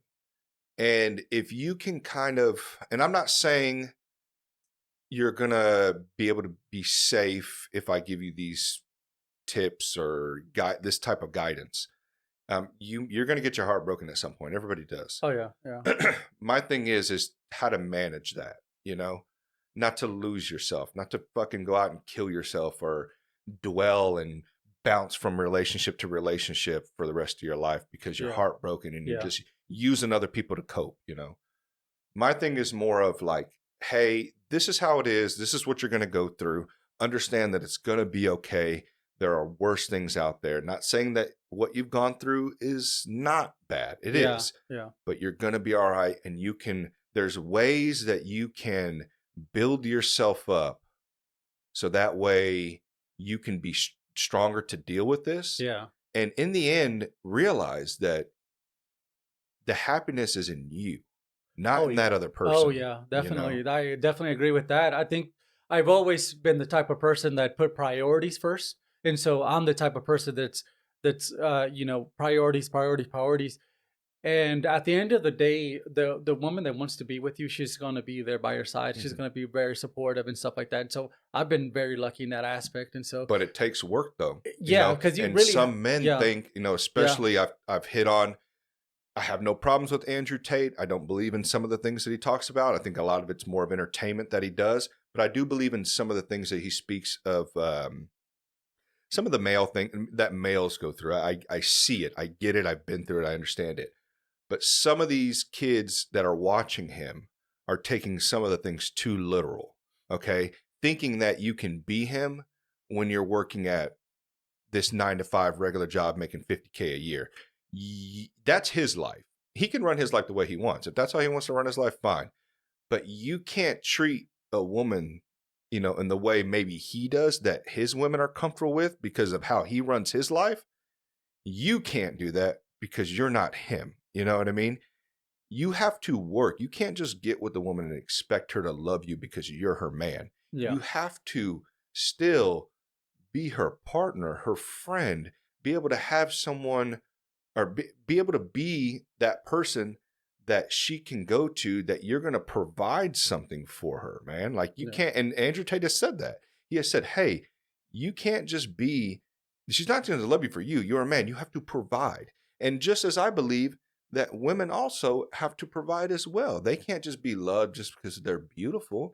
You must bring something to the table too. So where I'm hitting at is both people should come together and help each other. You know what I mean? You should help one another rather than just feeling like I should be loved because I am Gabriel. I'm yours. You should love me no matter what, And when you're young, that's how you think. This is my partner. She's always going to love me. Well, what do you do? You know what I mean? Are you there for her when she needs you? Do you listen to her, or are you always ridiculing her? Or a lot of things that even I made mistakes on. I have had to learn these things. Yeah. So it's a very in-depth process. It's not just love one another. It is so much that goes behind it, and I'm sure you've known, I mean, you've been around, you've had relationships where you've had to learn and adapt and change even yourself because you're like, oh, I got a couple bad qualities. Let me work on this, Oh yeah, no, definitely. No one's perfect. I'm not a fan of Andrew Tate just because I've read some of the court documents in which apparently he was keeping a lot of women captive. He'd fly them out to Romania where there's very lax laws of women rights and stuff like that, and so he was taking these women, promising them a relationship, and then prostituting them, essentially. And so I believe one escaped, and then that's how they found out. So again, this is all alleged. Have they tried him on that yet, though? No, is because I know that was the allegations. Yeah, those are the allegations, and so that's still in trial, and I think they're still going through that process. But so he hasn't been officially charged yet. Yeah. But I'm not a fan of the guy, But I mean, I would say every situation is different. And what I mean is more of the alpha type mindset. I just used his name because everybody knows his name. Yeah. The alpha type trend that's going on. What I don't think is a bad thing. I just think that there's certain things that doesn't go with everybody because everybody's lives are different. Some of the things I speak about are very good. I think that some men are a lot of the times playing victim and playing this, like, oh, and I can't do this because of this. I can't. No, just get your shit together. Let's go. Let's do it. You can do it. You know what I mean? Like, build yourself up. Get stronger. You know what I mean? I'll take it even further. I think what I think is happening is that you kind of have this politicians are constantly trying to separate people, right? Republicans are usually saying, men are the victims. Democrats are usually saying women are the victims. Mm-hmm. And so you have this constant struggle to separate people, because if you come together as a people, you come together, you're able to make effective changes. And so the last thing politicians want is for people to actually connect, and for people to to respect each other. And so you have this idea of the right wing pushing feminism propaganda, and you have the left wing pushing the opposite. And so you have these people constantly fighting. But I think overall, just every situation is different, and so you have to look at every situation differently. Not everything is fit for one person or the other and stuff like that. But I think it's much deeper than just alpha male or whatever the case may be. And I just think overall, I mean, for me personally, just what's worked for me, and I feel blessed is to have dated the woman that I've dated. I mean, I've ended relationships good, and so because they both have issues, like on both yeah, sides, yeah, they both have issues. like you said, they're trying to create a division, and this is kind of what I see. Yeah, because I believe women go through struggles just as males go through struggles in life. We're all going through struggles. You know what I mean? We're all humans. We face different struggles, but it's all struggles in the end. You know what I mean? We all go through shit in life. But yeah, no, I totally agree, man. I think they are kind of playing on separating both of them. But I do think that, and this is just me watching a lot of the content, but I am able to decipher, you know what I mean? Some people aren't. Like, I can see entertainment where, you're trying to poke at people because you're trying to be funny or try to get more clicks. But I can also pull out of those conversations things that make me think. yeah, Oh shit, I didn't think about that. Oh, that kind of makes sense. And not saying that at that moment of time, if 5 years from now, I'm still going to agree with that, but I still think about it. You know what I mean? I just don't toss it to the back. I try to think about it. Even views that I don't are opposing to me, I still think about it. I go, well, let me put myself in their shoes, and see, why do they think like that? yeah. You know what I mean? What I would love to see is people not just listen to the left or the right, but actually uh, look at something different, right? Look at progressive news. Look at the Young Turks and what they're doing, um, uh, and get both perspectives before you just listen to one side or the other. Because if you just listen to one side or the other, you're always gonna uh, vote left or vote right. And so I think that's very important. And I don't think we do that enough. Can you explain to me what a progressive is? So a progressive, it's a little bit difficult to explain. I guess a progressive, call it how it is. It's raw news. It's facts. They're not sided, right? No, they're not one side or one-sided the at other. all. If you're not used to someone calling out your Democrat or Republican politician and telling you exactly how it is, you're not going to like it, because you're going to hear them say bad stuff about both sides, and then you're going to hear them talk about your favorite politician. You're going to be like, oh well, you know, and you get turned off. A lot of people do, because they say, oh, it's just a right wing or it's just a left wing media, Right. and Or progressives tends to get pushed to being a liberal, basically, right? they are considered liberal. They're considered Democrats. What kind of But sets them apart from being a liberal? a lot of things separates them from being a liberal. First of all, we don't believe that there should be any money in politics at all. I think that it's a legalized way to bribe politicians.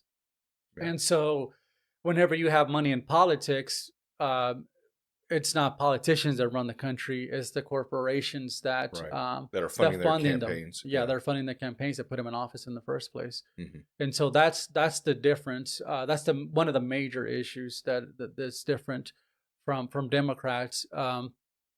There's a lot, but that's one of the main ones. But progressives too, like, to me, I just feel like there's always just being names thrown out. It's like, if one name gets tarnished, let's create a new name for us. Or if one group of people they're all together, and then this group of people start becoming more extreme, a branch breaks off and they create a new name, so it's like, how many, I mean, you got independent, progressive, conservative, liberal, I'm sure there's more names, you know what I mean? It's like, it's to the point to where like, God damn, can't we just be like, I don't know. I don't know what name to call it. Just good people, with morals. Like, let's help each other out. We're all fucking humans. Like, let's help each other. Why do we always got to be associated with a name? With one or the other? Yeah. No, so I think that what's happening now is there's starting to be a movement where people aren't associating themselves with Democrat or Republican,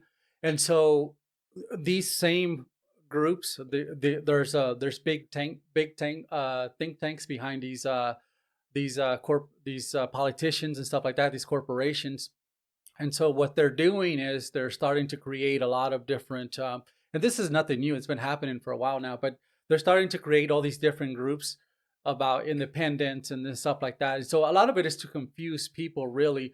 Um, um, and so, but a lot of them, they'll call themselves independents, but they're really Republicans. A lot of them will call themselves whatever the case, but they're really Democrats. And so there's really no difference. Kind of like Ron Paul running for a Republican because he knows he can't make it as up to where he's at as a libertarian. He kind of had to go through the Republican route, even though he says he's a libertarian. So yeah, that's a good point. And so a lot of politicians, for example, they'll run as a Democrat just because they know that they'll win as a Democrat. Versus Tulsi Gabbard, she's one of them too. Yeah, because of the certain states that they live in or certain areas and stuff like that. And so in order for them to win, they have to either be Democrat or Republican. So they'll change, and politicians have done this throughout history a lot. And I think Joe Biden is a good example. Honestly, Joe Biden was extremely racist. Mm-hmm. I wouldn't go as far as to say that he was more racist than Trump, but he was extremely racist as well. Do you feel like we use that term loosely? Because to me, racism's like you want to go and lynch people.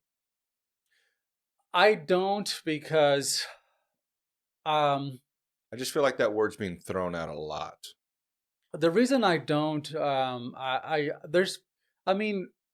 you could say that, but I don't believe so. I mean, whenever you flout out say that all Mexicans are coming in here and destroying the country and stuff like that, or you ban Muslims from coming into the country just simply because they're Muslims, or you spread propaganda to bomb another country, that's flat out racism. And we're seeing that from Joe Biden as well. Mm-hmm. Joe Biden is bombing the shit out of the Palestinian people. Mm-hmm. And we needed to go in there and take out Hamas, mm-hmm. and Hamas only. There was no need for war. We needed to take special forces and go right after and take out the terrorists. That's what we want to do. We don't want to bomb a whole country and just because they're people of Palestine. And mm-hmm. so that's where that's when I talk about racism, that's what I talk about. Mm-hmm. I mean, that's why I say it. Was Trump recorded saying that all Mexicans were bad that are coming over here? Because I know he said that some that were coming over were bad. Yeah, I know he said some. Which is realistic, right? I mean, there's going to be bad people that come over through the border. I mean, I just heard from a buddy of mine, they caught 54 known terrorists on FBI watch lists at the border. Yeah, but it's not just that with Donald Trump. I mean, he has a history of it. So he. And this comes from a guy I can care less about either, but yeah. I just want to make sure that sometimes when we hear Trump or Biden or whoever it is, we tend to kind of look at clips, and sometimes clips can be manipulated. And I'm not saying the guy is good or bad. I personally don't know. I don't really care, to be honest with you. I think he's a businessman. I think that's what it really comes down to. He's looking in the interest of himself. I think he's very good at kind of giving the American people hope against kind of the extremism that's going on the other side. But in reality, I've never thought of him being the actual answer to the solution that America needs. You know what I mean? But my thing is more of, when I say is racist being used, the term racist is being used too much, I just feel like somebody will be stereotypical and maybe not educated on a certain culture or people, and they're considered racist. You know what I mean? Like, for instance, like I said, the Trump thing. He said, "Hey, there's going to be some bad people that come across, some gang members or whatever he said, MS-13. I don't know what gang he called out. But then people kind of look at that and they just go, oh, well, he thinks all Hispanics are, bad. You know what I mean? So that's kind of where do you think that's happening? Because I feel like that is. Well, I it's not that. It's that he has a history of it. So, for example, at his golf course, he had a lot of undocumented people that worked for him. I've heard that, and at his hotels and stuff like that. Yeah, and so when he started running for president, he pretty much let them go. A lot of them unpaid. He was like, "Oh shit!" He's like, "If I'm gonna stand up for this, I can't have this as well. They're gonna find out." Yeah, exactly. So he has a history of racism in the way that he treated a lot of those people, and he's known to have not run into African Americans because he's quote unquote he said that it lowered his property value. Really? And so he has a history of racism. It's very well documented. Is he saying that because statistically, is that something that is true? Is that something that can be proven? I mean, and I'm not saying it's right. I'm just asking, is he looking at it from a financial standpoint, or is he being racist? That's why I'm curious about. Even if it were a financial thing, that's not something you should say for sure. And so because of that history, and I think that even when he did their show, The Apprentice, I think it was, he was known to blur out like the N word pretty regularly. Really? And so yeah. So he has a history of doing a bunch of even though he's not a drinker, he has a history of doing a lot of blow. And so because of that, he has really bad bowel movements. And so I don't know if you've ever seen how the close-ups of how he dresses, but they have to actually put Pampers on him. He actually wears Pampers. Really? If you didn't know that, but yeah. So at the show at The Apprentice, they had to constantly change him because he would just poop himself, Yeah. And so he'd always be mad. He'd always be blurring out, racist comments like effing N-word, effing, this. Yeah. And so it was pretty well documented. And so he's got a history of it. And the only reason I asked about statistics wise is because I try to keep emotion out of it. You know what I mean? I'm not trying to, he said this about so-and-so. I'm trying to look at it from like, how is that person looking at it? It's, for example, Walmart. They have the like African-American products locked up. Okay. People would look at that as racist. Why are you locking these certain items up? Are they being racist, or are they noticing those are being stolen more? So they're having to lock those up. You know what I mean? So kind of that. It's maybe not a racist thing. It's more of a financial thing. Like, hey, we're noticing that these products are being stolen more, so we're going to put these behind glass. It's not necessarily because you're African American. It's just because we're losing money on this product, as well as maybe Trump was saying, hey, I can't build around these areas because I can't make money off of this. That's the only reason why I bring that up. Kind of an alternate way to look at it. Playing devil's advocate here. I mean, I would say that's a little different, but yeah, I mean, I guess, but yeah, and the other stuff I can't, say, whatever he did on that show, you know what I mean? That's his thing, that is fucked up. If he is calling people the N-word out of spite, but yeah, so I mean, I get it, man. And I'm not saying that people aren't racist in this world. I'm not saying any of that stuff. There is. I just feel like sometimes I see the term thrown out pretty loosely, especially in the minority community. A lot of the friends that I know or people I know, when I come from a mixed background, I can kind of see both sides. You know what I mean? I know I look predominantly white. Yeah. But I come from both sides. I've been around both sides my whole life. So I don't really identify. Yeah. You know what I mean? Because I'm not Mexican enough for Mexicans. And I mean, really on the white side, I've never really gotten any issues, to be honest with you. But because I probably look like them. But I've seen more of sometimes in the minority community can kind of play the racist victim kind of mentality all the time. You know, kind of throw it at everything. You're overusing it, and you're kind of taking away from the power of the word. You know what I mean? Don't you think that there's kind of like a line? We can't cry. We can't use this all the time. You can't say just because you didn't get this job, that person was racist, or just because you didn't get this, they're racist. You can't use that for everything. Yeah, no, It's definitely. like cry You can't. wolf. You can't. But in true progressive style, I'm gonna tell you, I feel the same way about Joe Biden. Joe Biden has a history of saying the N word as well, and on video.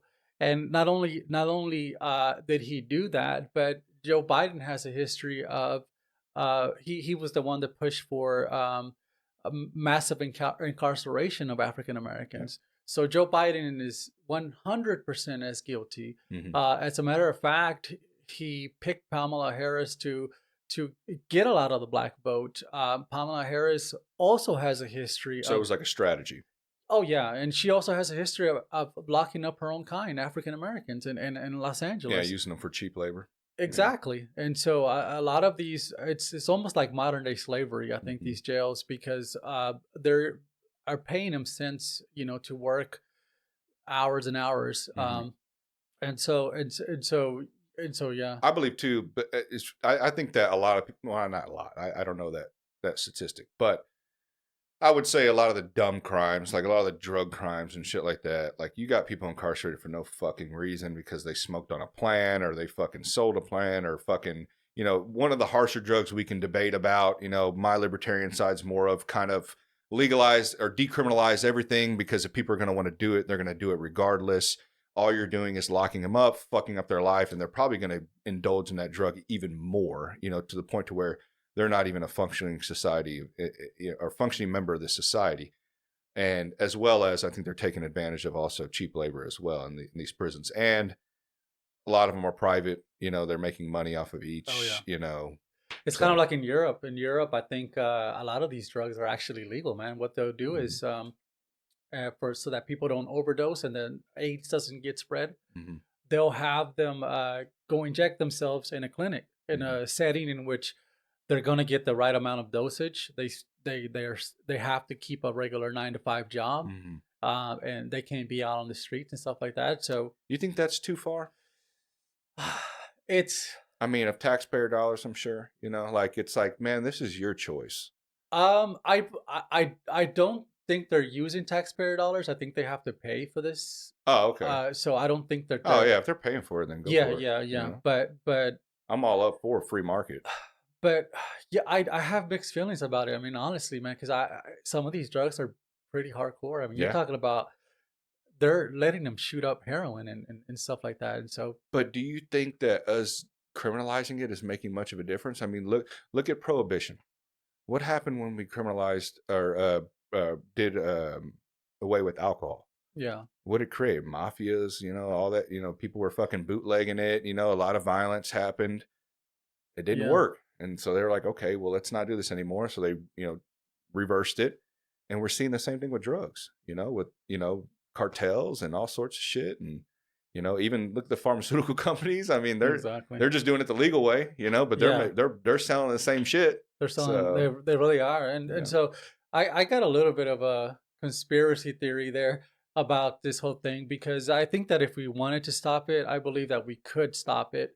But stop what? The drug flow. Oh. And so I think it's definitely it's definitely being controlled. Yeah. The reason I say this, so in 9/11, when the planes hit the towers, what happened was our government felt that the drug money was funding these terrorists. And so what they did, I don't know if people remember this, but back in 2001, they actually stopped the drug flow completely.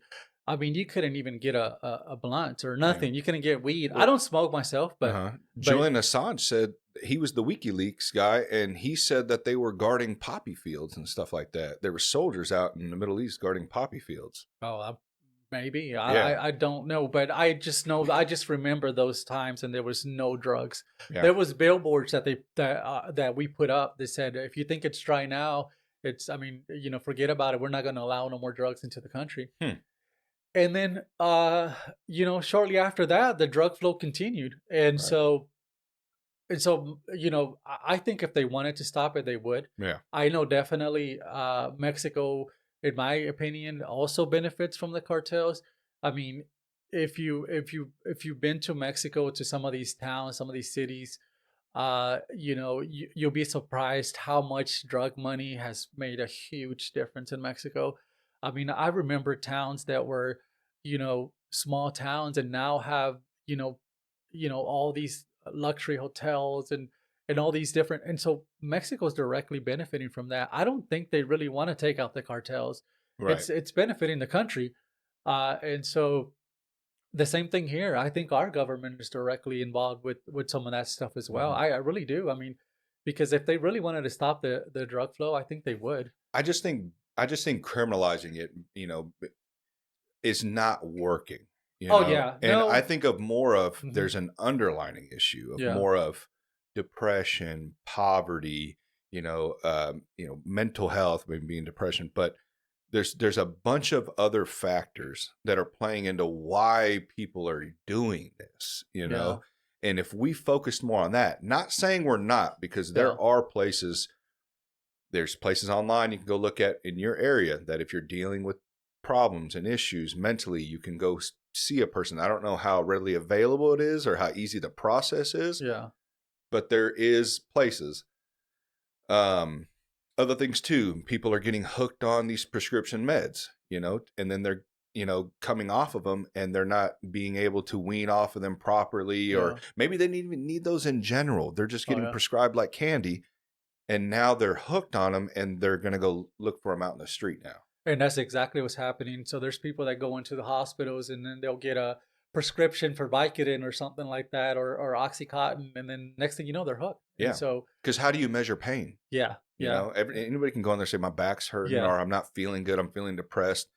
And it's hard to diagnose that, I'm yeah. sure. And in a way, we are legalizing it because that's what they're allowing the pharmaceutical companies to do. Yeah. And so yeah, there's a lot of issues there with that. There needs to be some reform, and some we I in a way agree with you. I think we have to take the criminal element out of it Hmm. somehow. Maybe not the extreme of Europe, but maybe something similar. There's definitely has to be a sit down and brainstorm and do something about that, because it's a major issue. You have a lot of people who overdose. You have a lot of people who are just dying from Yeah. that stuff, and a lot of the stuff that you get nowadays is mixed up with fentanyl, Yeah. and people are just dying, Yeah. and so it's a huge problem. I agree. Yeah. The fentanyl problem is just horrible, man. It's a lot of people are losing their lives. It's Yeah, scary. I know everybody hears Joe Rogan and other people talk about, the psychedelic routes of basically bettering. They believe that if psychedelics were introduced more, it would better the society. I know a lot of people roll their eyes, but this is coming from a guy. I'm just a normal dude. yeah, I completely agree with him, man. I'm a big promoter of psilocybin. I think it is a great thing that is natural, grows on this earth, and the way they're doing, like with the MAPS, I think it's called, program, where they're educating people on how to microdose and the benefits of it. I think that if we could push that more, which I don't know why that's so taboo, and heroin and meth and all this shit is just normal, yeah, we're pushing, because that's all those drugs are. I mean, literally just, fucking drugs that get you hooked, like meth and fucking heroin. If we could start implementing that route more, and introducing psilocybin more, maybe for people who are dealing with mental health, I think that would be a lot safer than the drugs that we're using now.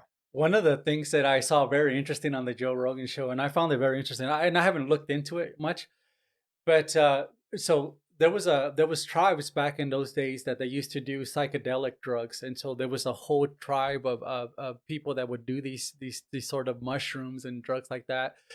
and uh, they found a bunch of carcasses that like of dead animals and writing on these carcasses. And so scientists for a long time couldn't figure out how to put it together to figure out what it said because it was so old and a lot of them were ripped up. It was like old leather, you know. And so what they did to put it back together, according to this the Joe Rogan show, was they did DNA testing on a lot of these carcasses and stuff like that. When they put it together, they found that that was the beginning of the writing of the Bible. And so um, the Catholic Church turned around and bought the rights to these carcasses and said, "We don't want this out there." Yeah, and so apparently the Catholic Church has the rights now to this to these carcasses and stuff like that, these original writings of the Bible, and they won't release it. But it's interesting how Catholic in general got started. So part of the history of Catholic um, got started because when the Spaniards arrived here to Mexico and South America, North America, even, um, they would slaughter anyone who didn't worship their religion. So they would just slaughter everybody. And so the indigenous people that lived here, and a lot of Mexicans, if you take a DNA test, you have anywhere from 60 to 90% indigenous blood. You're indigenous to these lands. And so all these all so they would slaughter just anybody who wouldn't follow their religion, but the indigenous people didn't have a religion. They had they worship what was called Mother Earth. That's who they worship. They worship Mother Earth. And so in order to not be slaughtered, they would pretend that they were you know worshiping the Virgin Mary.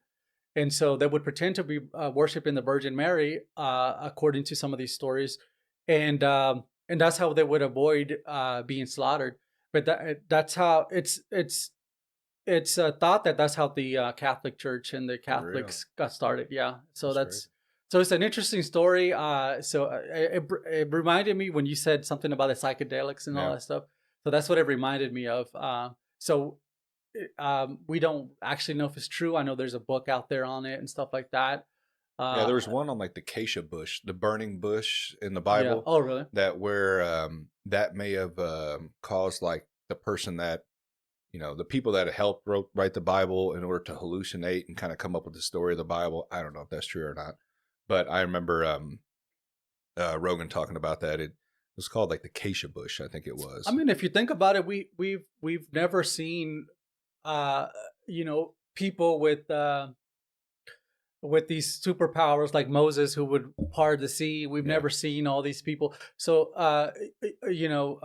we haven't, if these stories of the Bible were true, and I'm not against religion, man. I'm not at all. Me either. Yeah. I'm not religious myself, but I love religion for a lot of different reasons. I think it'll give a conscience to people who are otherwise going to be really bad. It gives purpose. It gives community. It gives, a lot of different things. It gives kids morals. It gives just a lot of different things. So it's not a bad thing. Religion is not a bad thing, even though I'm not religious myself.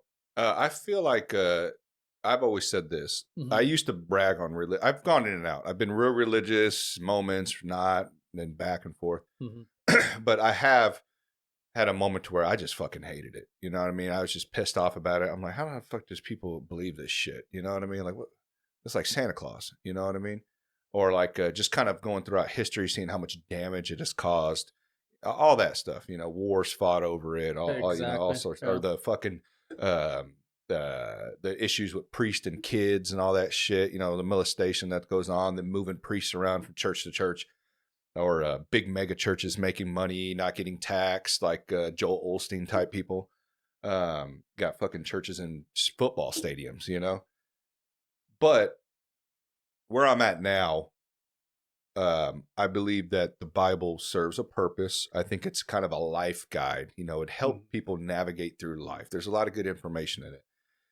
Now there's some iffy stuff, you know what I Yeah. mean? That I'm like, that's Yeah. a little violent, a little crazy, but whatever. But I look at it now more of, because me, I'm like spiritual in a sense. I'm one of those guys that's like, I don't really know, like I don't like Mhm. to put myself to a certain religion, but I would hope that there's something more to life. You know what I Yeah, mean? And exactly. I hope there is. And Yeah. if there's not, so be it, whatever. But I would hope that there's some sort of higher power. It's comforting. But I do think that how society is going, not saying that society was any better when religion was big, but we can say it was a little better. You know what I mean? I Mhm. feel like it kept more people together, more community, maybe kept families together because they had that purpose, that Yeah. hobby we spoke about, Yeah. that something to grow together with.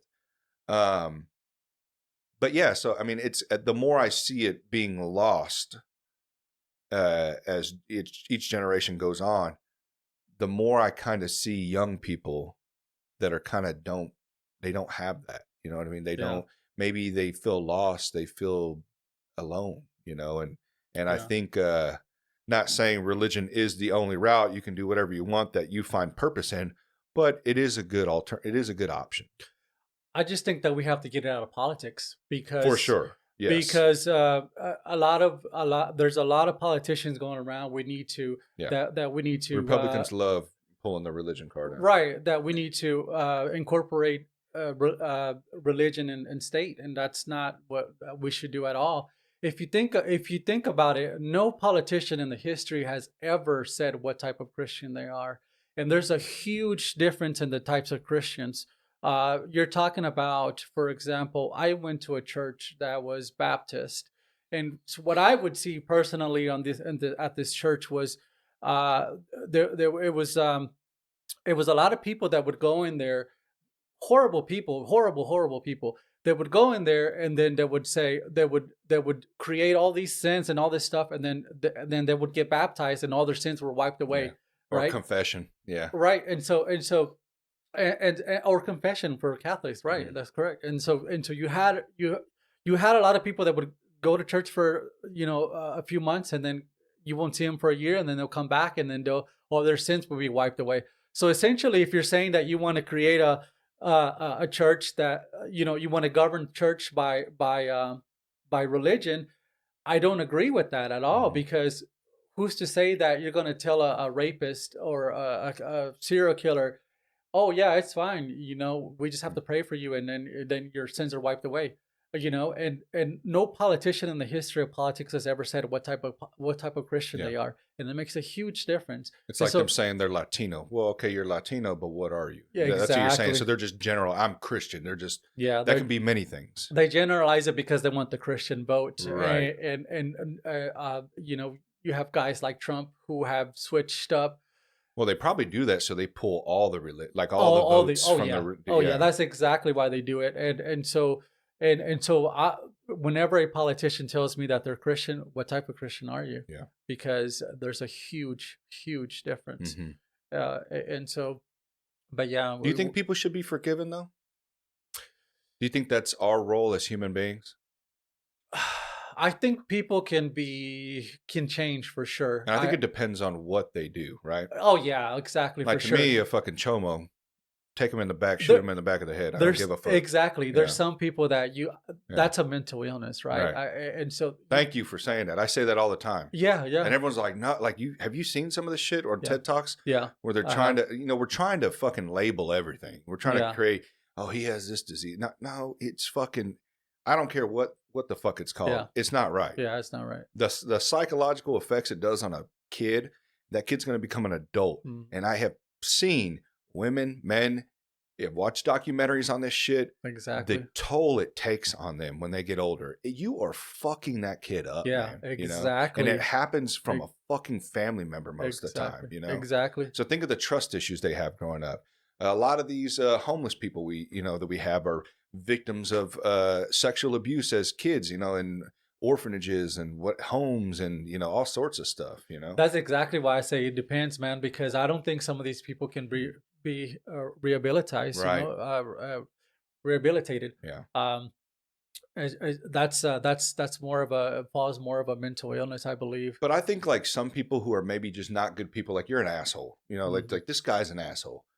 He goes to church and it helps make him a better person. I think that's cool. You know what I mean? Yeah. Or it's like in a sense of like, I don't know if you agree on this. To me, I believe that if a person does something wrong, let's put, for instance, Trump and Biden on the racist shit.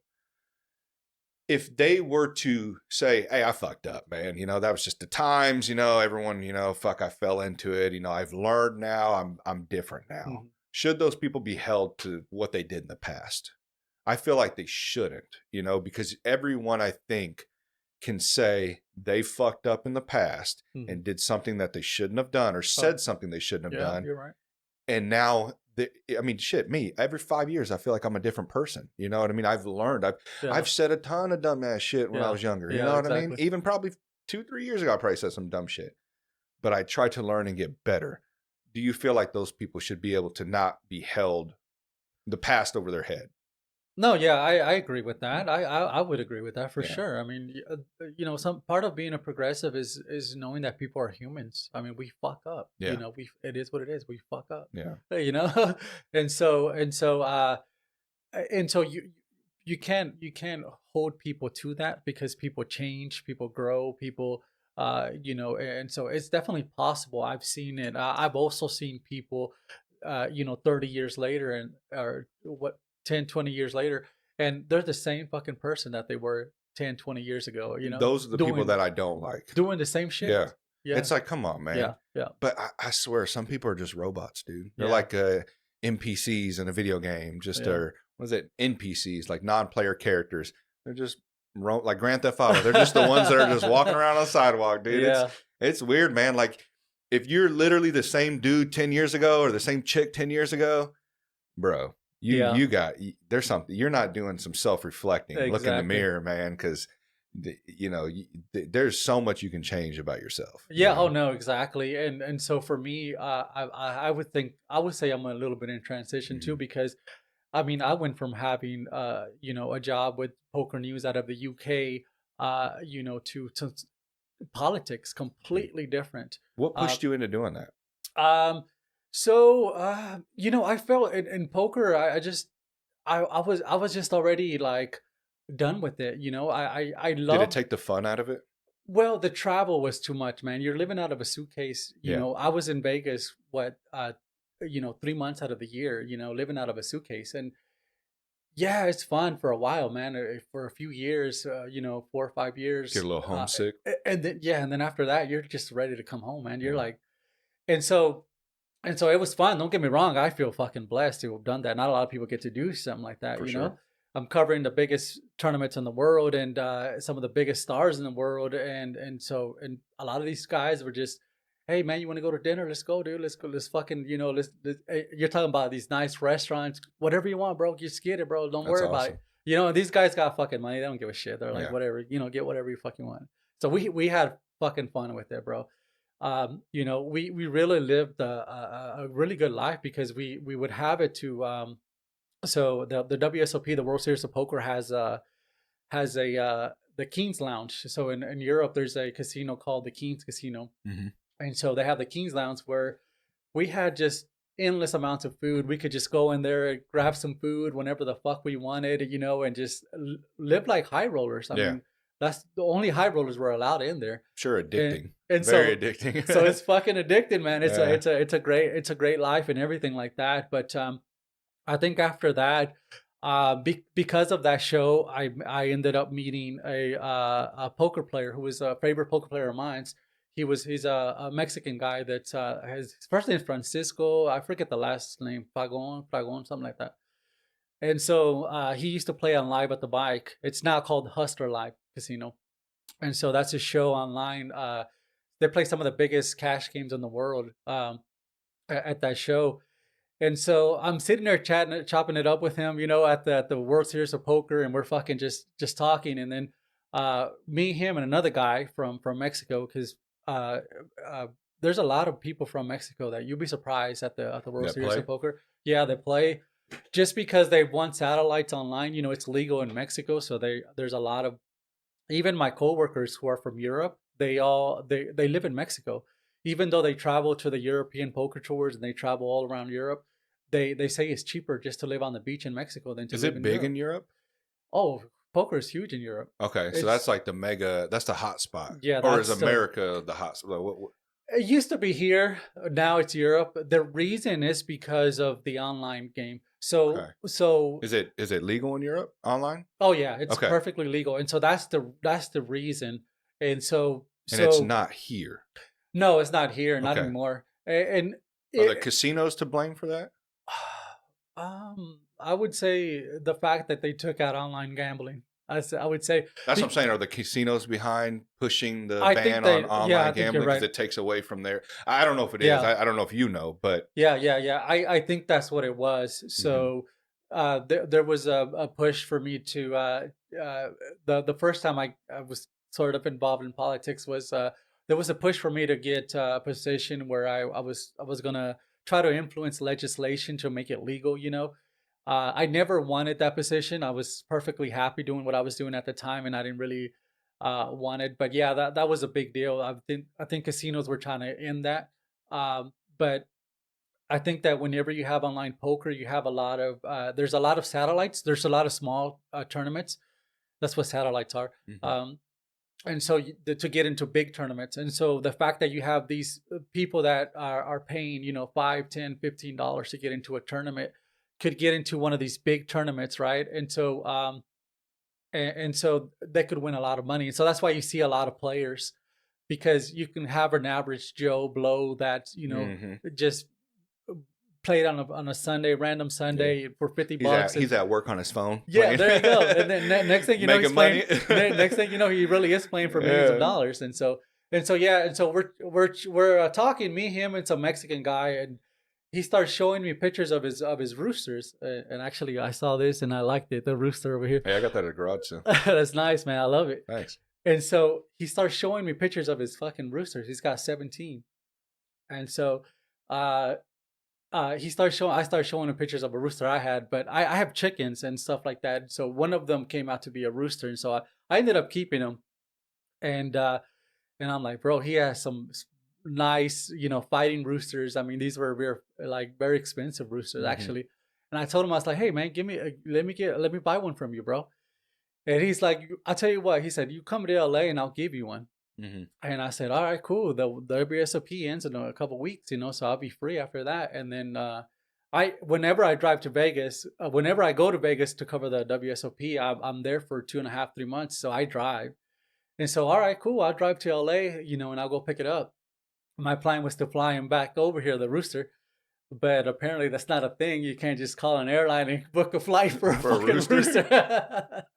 Wow. But so I had to drive his ass back. But sure enough, man, he's got a ranch outside of LA, and he's got a lot for a rooster, man. That's crazy. Oh no, trust me, it's worth it, bro. Yeah. When I grabbed this thing, I was amazed because I mean it was like it had muscle. Like I had never seen a rooster with muscle. You like that stuff, man? The rooster fighting stuff? I don't fight them personally. Yeah. I won't fight them. I've never been a big fan. I don't like it. No. I mean, yeah. Because they put like razors on their talons and shit. They start fucking each other up. Yeah. And I really don't care about a rooster. I just don't like them fighting them. Yeah. You know, I'm not here saying that he fought him, but I mean.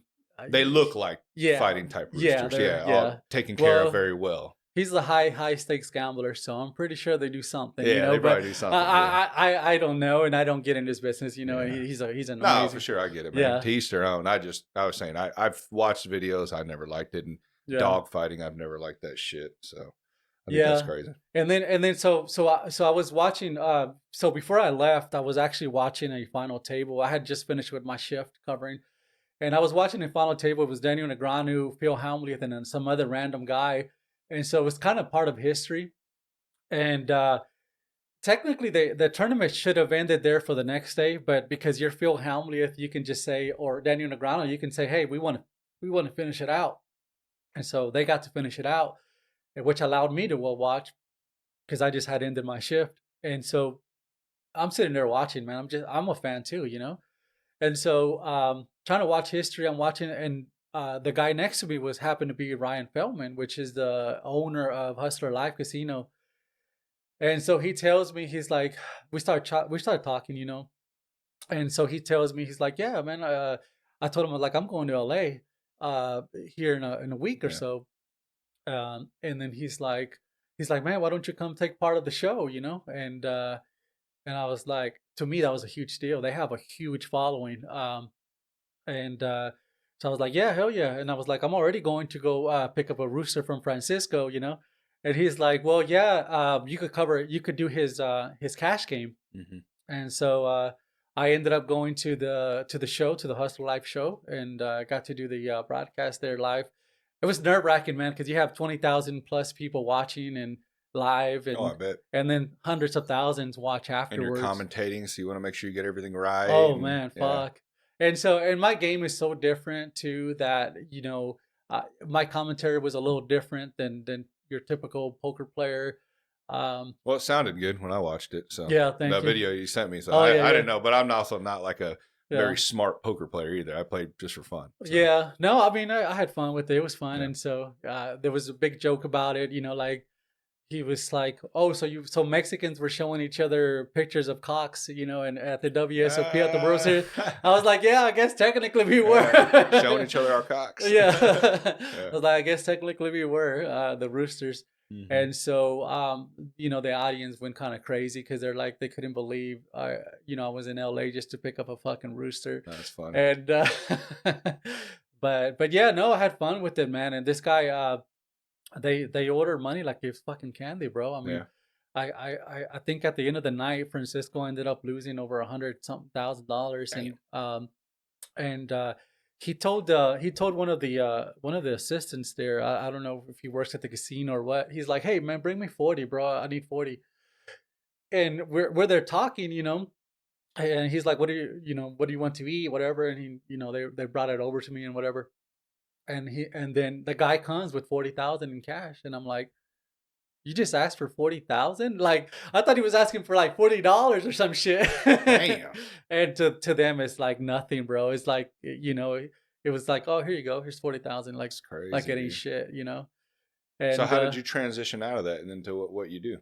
Into going into the political route? so I've always been interested in politics, man. Always, I had an opportunity to move to another country and like just leave, right? And I never wanted to leave because I'm like, if I stay here in Kansas City, and if I end up, you know, I have family here and stuff like that, I want to make changes, man. I want to make changes. You know, I don't. I know the corruption is happening from both sides of the aisle, and so because I know the corruption that's happening here in America, I can't stand back and not be a leader about that and say this isn't right. Hmm. You know, and so for me, I think that staying here in Kansas City makes me want to get into politics and stuff like that. What are you running for right now? Right now I'm not officially running. I didn't collect enough signatures for Uh-huh. that. But I'm very confident in the future. I just joined Does it take a Casey. while to build that up? Oh yeah, no, I'm yeah. I mean, sure. Build up a following. it takes Yeah. a lot, and then also I don't accept money from corporations, Oh, okay. so I'm 100% myself funded, Yeah. and so it's going to be very difficult to say the least. But I just recently joined the Casey Tenants, which shout out to the Casey Tenants. They've been called probably the a political powerhouse from local um, you know political analyst, Hmm. because they've made tremendous change in Kansas City. Can you tell me a little bit about them? I've seen some of their stuff. So they typically help lower income tenants. They're trying to end homelessness. They're trying to hold a lot of these slum landlords accountable for what's happening. But they're also involved in other things. And I originally thought that they were only dealing with that specific issue. Hmm. I teamed up with them during the whole Royals stadium Oh, thing. yeah. So that's when I teamed up with them, and I realized that they were doing other stuff as well. Hmm. I didn't realize it at the time. They actually put four out of the five candidates that they ran this last election actually won the election. Um, And so I'm very confident in the future if I ever, decide to run, that I have at least a chance, right? Mhm. Um, But what's their whole mission with the lower income housing and all that stuff? Like, what is their mission? What are they trying to do? That's what I don't understand. I'm trying to. so I've read some stuff. I know they were doing. I remember at the time. I don't know. I may be wrong on this, but weren't they against people being kicked out of their homes if they weren't able to make the rent, or is that not what they were trying to do? Because that was kind of the scope that I had seen when I was reading some of their stuff. I remember that time mhm. where landlords weren't able to kick out a tenant if they were backed up on That's their sort of bills. true, but not necessarily Mhm. like that. And I know you're Basically, not the one that's running the organization, no, so no, no, not at all, and not I'd at all. have them on if they ever wanted to come on. So Um, I'm sure. I'm sure they'll be glad to speak. yeah, We have some really good leaders. We have some right. uh, very bright, very good leaders. Um, so the whole deal with that was, if you're a tenant in Kansas City and you have a mark on your record of not paying, for example, on time, or you lost your job and you couldn't pay for a month or two, you can no longer rent anywhere else because of that mark on your history, It's right? almost On like your a credit, social credit score, kind of. kind of, Yeah. sort of. And so what Casey Tennis was fighting is for them to stop kicking out families or not allow them to rent anywhere else because of that mark. That was one of the big issues that they were able to overturn legislation, Uh-huh. because what would have happened is we already had a bunch of families that were out on the street, that were homeless. You're talking about people that have jobs. You're talking Mhm. about people that have kids out on the street because of that specific mark. Because of at a certain point they may have gotten laid off or lost their job. Not Exactly. necessarily that they're abusing Yeah. not paying. Yeah. It's that they've gone through a little hump in the road Exactly. and they weren't able to pay for a couple of months or a month or whatever. That's exactly what Okay. happened, especially during the COVID.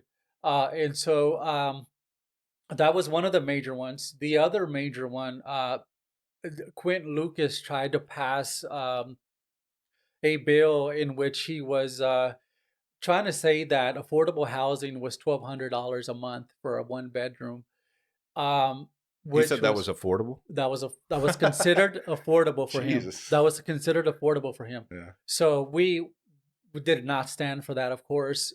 Fought him every way of, every step of the way. We're able to overturn that as Mhm. well. I thought he was for the people. Ah, man, he's anything but that. Yeah, that's what I thought. If you watch my channel, I bash him and all the Oh other. yeah, I've talked about it on the last podcast I just dropped. I think he's a prime example of playing the system. Oh man, A lot of them are. He's not the only one. this is what politicians do. So, and I can tell you their whole playbook and what they're going to do exactly. Uh, it's very, very simple. During the time there's not an election, they're not up for election. They do whatever the f they want to do. Mm-hmm. They'll screw the people in a heartbeat like this without even caring. When it comes down to voting, when it's the year of their voting, they do everything for the people, and they'll do all the photo ops. They'll do all the right things. They'll say all the right things because people have a short memory. Yeah. But people forget. Quentin Lucas is just a fucking drunk, man. I mean, he really is. Really. He was pulled over in Lawrence, Kansas, drinking and driving. There's a whole fucking picture online, which he's Shit. got a mugshot, and and because he's so powerful, he was able to Mhm. get away with, oh, you were drinking and you were in a car. So they didn't technically, they lowered it to that versus a DUI charge. Yeah, that happens with anybody in power. In All of them power, do that shit. exactly. Me and you would have been in jail. Fuck yeah. I got Anybody else, DUI. Yeah. exactly. And Paying out so the ass.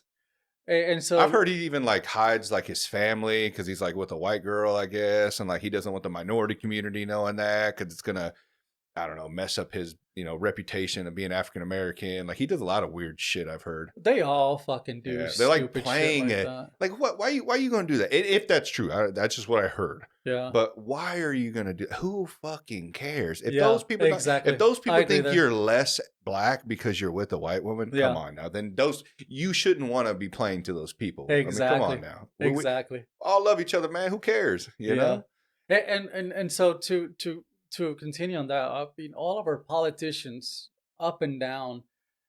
If I ever get into office, I'm gonna fucking have a struggle, bro. Because I go hard on all of these. That's what I'm worried about you for, man. Because you seem like a very good guy. I mean, I just met you, but talking with you for the last 2 hours, you seem like a good guy. Yeah. My worry is like I interviewed Wes. He was he didn't, because when you run as council member, you don't run as either party. I think you just run. Yeah. But he was an independent at the time, and he just said when he ran for North Kansas City council member, he went in there and he knew what he was putting himself into, just as you know. Mm-hmm. But it really fucked him up, man, to where he just got like overrun, like it was like he said, like high school, like cliques. And North Kansas City's very left leaning, and they kind of just teamed up and just made his fucking life a living hell for like, I don't know, the amount of time he was on. I don't know how long he was on there. I can't remember. Yeah. But made him to the point to where he doesn't want anything to fucking do with it anymore. Yeah. And it's sad because he's like, be honest with you, I fucking hate the government in general now. But I'll tell you who, if I do vote, it's gonna be right now because I feel like they didn't treat me the way I was getting treated by the left. And that's what sucks, is that he's pushed onto one side because they're treating him a little better than the other side. You know what I mean? Like he can't even really be him, which is a person who didn't want to align with anybody, just wanted to do good things for the people. Mm-hmm. That's not how it works, as we know. And that's what I'm worried that when you go through there, you can only make it so far to where either you're pushed out or you're corrupted. Yeah. Oh yeah. And that's exactly what happens with everybody that goes into office, especially when you're funded by corporations. You get corrupted right away. So do you get worried about that for yourself? I don't have there's no need for me to be corrupt. There's no need for it. More of pushed out. Pushed out. Oh yeah, they're gonna try that for sure. For sure. They'll bash me and all that stuff. But I mean, they were like threatening his family and stuff. He had to move out of North Kansas City because he was getting threats in the mail from people. Oh yeah. And getting almost like off the record from other politicians, like, hey, if you don't fucking start doing this, we're gonna make your fucking life hard. You joining the Young Turks for the program that they did, where I got hired on with the Young Turks to do the local commentary and stuff like that. They're training me. They're giving me feedback. So I'm technically not an employee, but knowing that I was going to join the Young Turks, I knew what was coming. I knew that the oh, I'm gonna murder you, you don't know what the fuck you're talking about, shit. I knew that was coming. Just bashing, and they do that to the host all the time. They threaten their lives all the fucking time. But at the end of the day, what matters more is the American people. It really does. I mean, it sounds corny as fuck, but no, but it's true. The people matter. The people matter. It should be about the American people. Part of the world, man. All of us, every human being in the world. We are all in this together, trying to just live. We're on this rock for a limited amount of time. Exactly. You don't ever know when is your last time. So I'm not worried about death or any of that shit, man. I don't. I grew up, from the bottom. I came from the bottom. There's a quote from the Bible that I really like, something along the lines that it's going to take someone from the bottom to make changes at the top, somewhere along something like that. It says, but I just feel like the system sometimes is too strong. Yeah. It's overpowering, and it either pushes you out or changes you. Here's the thing: if you're another superpower in the world, let's say you're one of our enemies, let's say you're China or Russia, and you wanted to attack America, would you attack us militarily? Probably not, because we're socially. You would attack us by buying our politicians. Oh yeah, well that and technology. I mean, look at them infiltrating technology and kind of the Yeah. propaganda that's being pushed on that, trying to manipulate people and how they think and create division, fighting each other. Yeah. Over stupid shit. Yeah. And so it's been known that our politicians have been infiltrated so much because of the way that we govern, and because money rules, right? Corporations rule politicians. And so we've essentially, if you ask me, have been under attack for a long time in America from other countries. I mean, you have it now to where Chinese residents can buy American real estate and push regular Americans out of housing. It's gotten so out of control that, I mean, people with a regular 9 to 5 job sometimes can't even afford regular, rent or affordable housing. Children are having to live with their parents for a lot longer because they can't find places to live that are affordable. Right. And so if you're a foreign government, you're loving this system that's happening now, because you just simply buy politicians and destroy America within. And are And we able to buy shit from other countries? no, no, Yeah. actually, Properties? Can we go to China and start buying shit? yeah, and for a while there in Mexico, you were able to. But last week, I believe that the president said that they're going to start deporting Americans, Oh, really? because there was a lot of Americans retiring in Mexico. They were buying stuff at the beach, and Is it just cheaper? it's cheaper, and they were, they were able to live off retirement a lot better, and so they're saying no more. Like they're basically kicking Americans out, saying if you're not a dual citizen, or if you're not a citizen of Mexico, we don't want you here no more. And there's a whole struggle. There's a lot of videos on YouTube about that, because a lot of the people from them, a lot of the Americans were complaining because there was music, on the beaches and stuff like that. And so, Kind of the same thing we're facing here, right? I mean, yeah, the whole talk on immigration in America is that there's not enough places for people here. Like, they're housing them in gymnasiums and all this other stuff. They're saying that, hey, we can't even put our own people in houses right now. There's a shortage in houses and whatever it is. Cost of rent is high. I mean, you see them building all these fucking apartments, and so we don't have enough room here.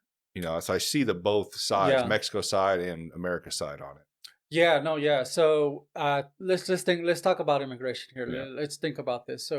So if you're a corporation, you're low on in employees, because that's what's happening right now. We have a labor shortage like we've never had in the history of the United States.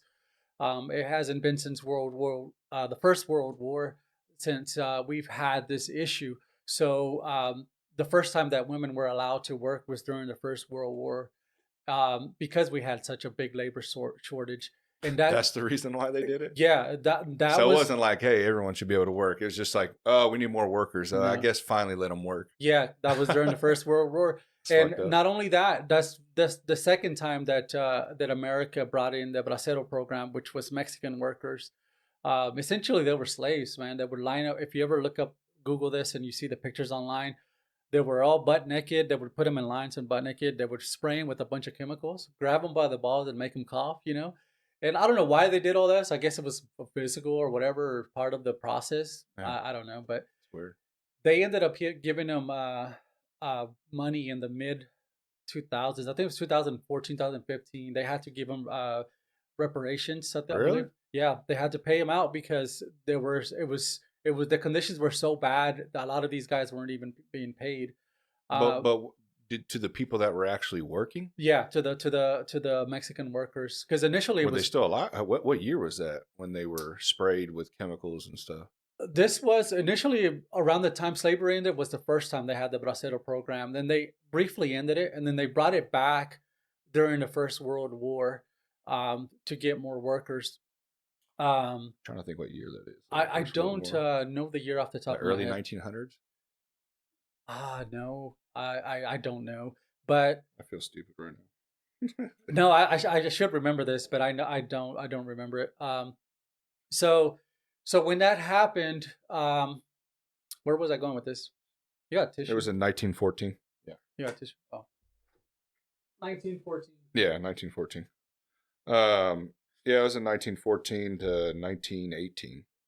Okay, So early 1900s. Yeah. Yeah, and so let's remember, women didn't have rights to run marathons. They didn't have a right to have a credit card. They didn't have a right to do much of anything without the approval of a man. I mean, that was realistic. That was happening in America. And so it wasn't until the Martin Luther King movement. Martin Luther King didn't just fight for civil rights of the African American people. That movement also provided um, um, equal rights to women that allowed women to start working in the workforce. So why did they get reparations, but African Americans didn't? Hey, that's a good question. I mean, honestly, they Because should I know that's probably. been a pretty hot topic. It has been, and honestly, I wouldn't disagree, but I don't know that I don't know. I mean, I don't know. To me, it's hard with the reparations deal, just because. To me, I feel like Yeah, it should go to the people that were actually affected. And not saying that people yeah, currently weren't affected. I'm sure economically, like where they live, it may, if you trace it back in history with red zoning laws and all that stuff, uh, put those, like you grew up in that specific place because of history. But to me, it's kind of difficult. It's like, okay, so we give reparations, we give money. Then what? Like, what do? We just throw money at them and that's it? Like, is I that going to fix the problem? I have mixed feelings about Yeah. that. I don't How fast know. that money going to get spent? You know? I don't know how that would Yeah. work, even if we try to do reparations. And it's like, how come I have to use my taxpayer dollars for that? Because I don't support that at all. I think it's wrong, you know, but yet, Exactly. you know, I'm having to pay. It's one of those. It's one of those issues Yeah. that Or honestly, can we actually get to the root of the problem and let's actually fix poverty? Why do we have poverty? I don't understand that. Granted, some people are just fucking lazy. oh I yeah, get that, no, but not everybody's lazy. Some people are just stuck in that because they're not yeah, able. You know, they're in certain locations or you know whatever it is. You know, they're in there. Let's create. I mean, maybe there is programs. Maybe people aren't utilizing those programs, or maybe they're not talked about enough, or maybe those programs aren't doing enough. Kind of like the homelessness issue. We've seen they're exactly, making millions of dollars off of that issue, you know? And what exactly. happens when you mix money? You don't want that problem to get fixed. Oh yeah, no, that's exactly right. So charity has been around for over 100 years, and poverty has gotten worse. And so some of the richest people in the world own charities, and the reason they do is because little of that money actually goes towards the people, right? Um, Right. It's like every 5 cents on whatever actually goes to, actually yeah. goes to the cause, right? Right. And so it's and a lot of rich people just open up their own charities to avoid Tax write taxes, off, yeah. right? Right, and Or so even funding churches and stuff like yeah, that. so Yeah. that does not work. Charities does not actually fix the problem. We have to change government. No, but so where I was going with this, with the whole immigration thing, what were we talking about? Oh, the reparations and then, but we were going from, where were we going with that? Oh, seeing both sides with Mexico now seeing that, hey, these guys are coming down here, Americans, they're Mhm. buying up houses, they're taking up spots that we need for our people. You know, Yeah, let's start exactly. sending them back. I'm saying the same thing in America. They're probably thinking the same way. Yeah, no, yeah. So the root of the problem of immigration, let's because in order to solve immigration, we have to understand the root, right? And so let's understand. Let's take a look back at history, right? So if we take a look at the history of what was happening during that time when Martin Luther King ended that the whole segregation, women's right, and he was able to defeat. They were able to have victory and able to get equal rights, right? A lot of things were happening during that time as well. Um, and I mean, unfortunately, I hate to say this, but we in America were directly responsible for a lot of the coups that were going on around the world, especially in South America. So Martin Luther King ends this whole racist thing.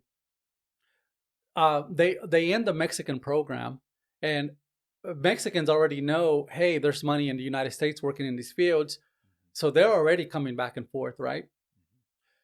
There was a coup that the one there was over 238 coups, if I'm not mistaken, or 260 something. I forget the number, but are around the world, different countries. This is 200 something countries we're talking about here. But let me They were explain. all doing the same thing. Well, no, here, let me explain. Okay. So there was coups that were happening from us, the American government, into these countries. And the reason I like to explain this one specifically was in Guatemala, right underneath Mexico. So we took a company that exploited uh, the banana industry, basically. An American company went into Guatemala and basically said, we're taking over the plantation of these bananas. We're taking over. In fact, I think they took over 80% of the banana industry. This is an American company. When the government of Guatemala said, wait a minute, my people need this money. We got to get this American company out of here. We overthrew that government and allowed this corporation to continue to do that, right? Yeah. So what happens when you destabilize a country? Because we've destabilized this country now. We destabilized Guatemala, and so what happens when there's no resources, there's no money to have the economy going in that country? A lot of violence, a lot of all sorts of shit. Yeah, yeah. Not only that, but you have people that have to find a way to make money, so they leave. They leave. Yeah. They come to America. Yeah. And so we started this whole chain.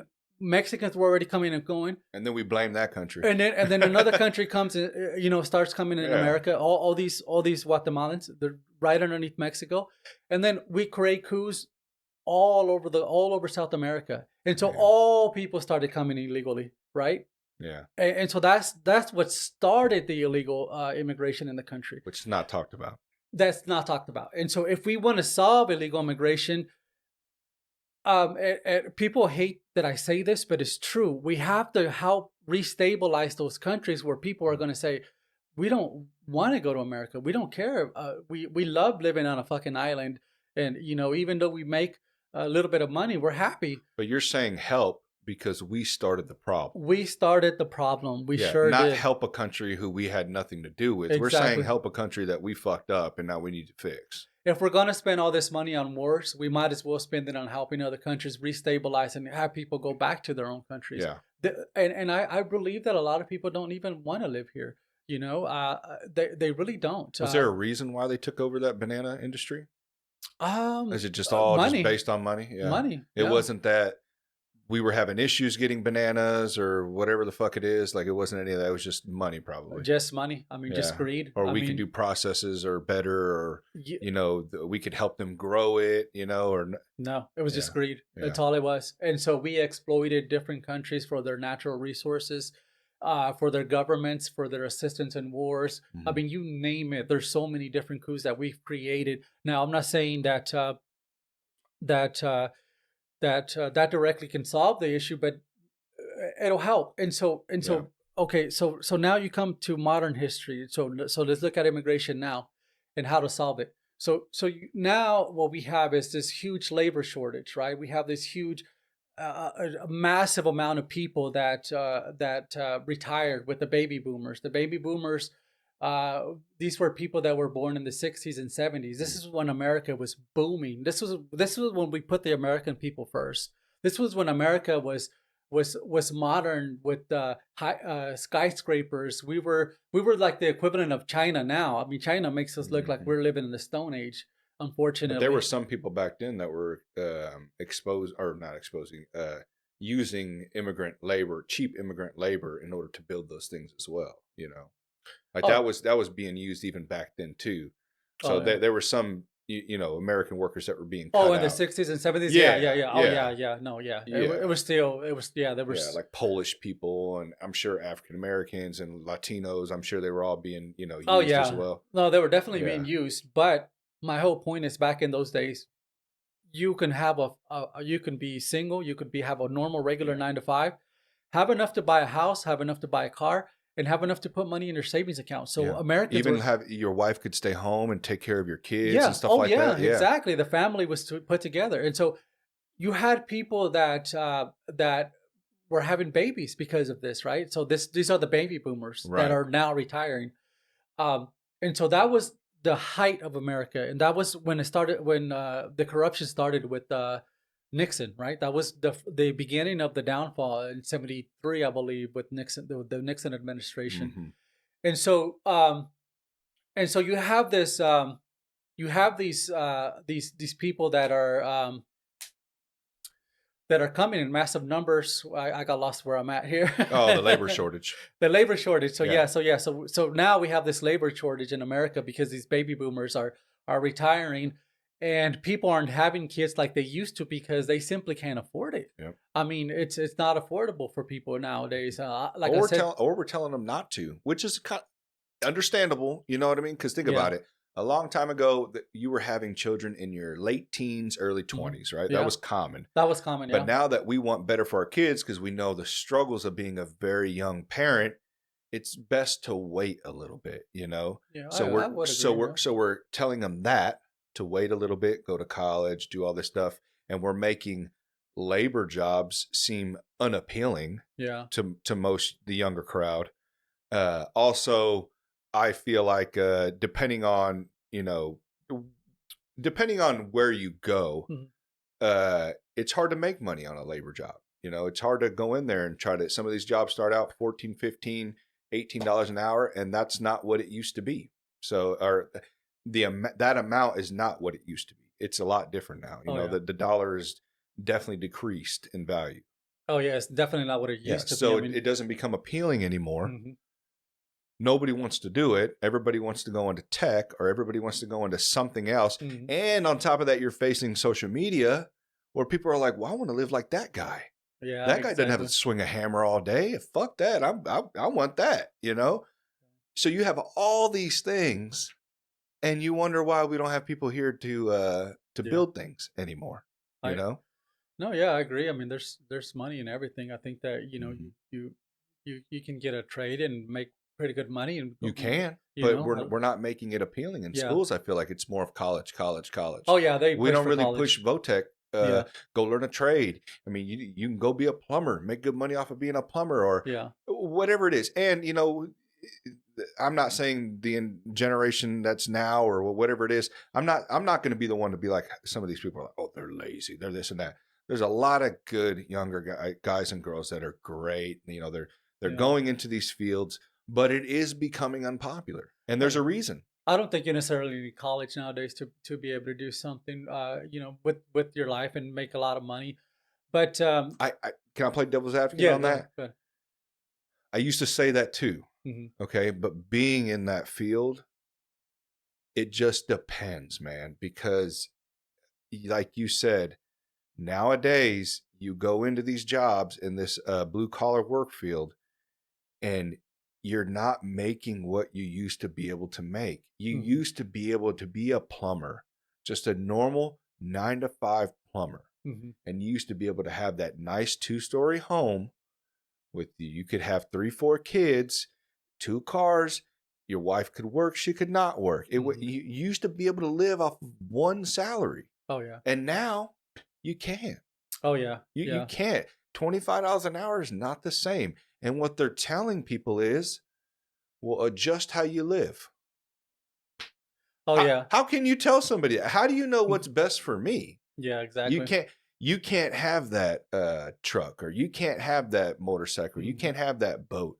You know, just how you know. I'm gonna get it, but you can't. You know, it's like, come on, man. And you wonder why people are just turning and burning companies and just high Oh yeah. turnover rate, and Oh yeah. you know, it's sad, man. So there's a lot of Yeah. different problems going on, and so it's not just one. It's a mix of a tornado of issues that are happening right now.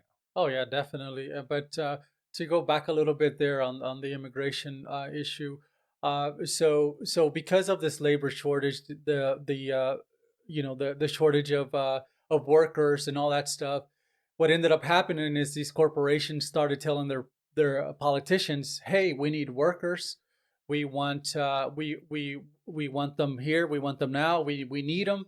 And so one of the Republicans proposed was one of the things that they proposed was like let's make it to where younger and younger and younger kids could start working these jobs overnight, even though they have school in the next morning. You see that a lot in Iowa, Nebraska, all those the states like that. But Mhm. it's happening all over the country, kids that were actually dying, passing away from working dangerous jobs that they shouldn't have been working in the first place. Really? Yeah, this happened. And this is current. This is current. This happened not too long ago in Iowa and in Nebraska as well.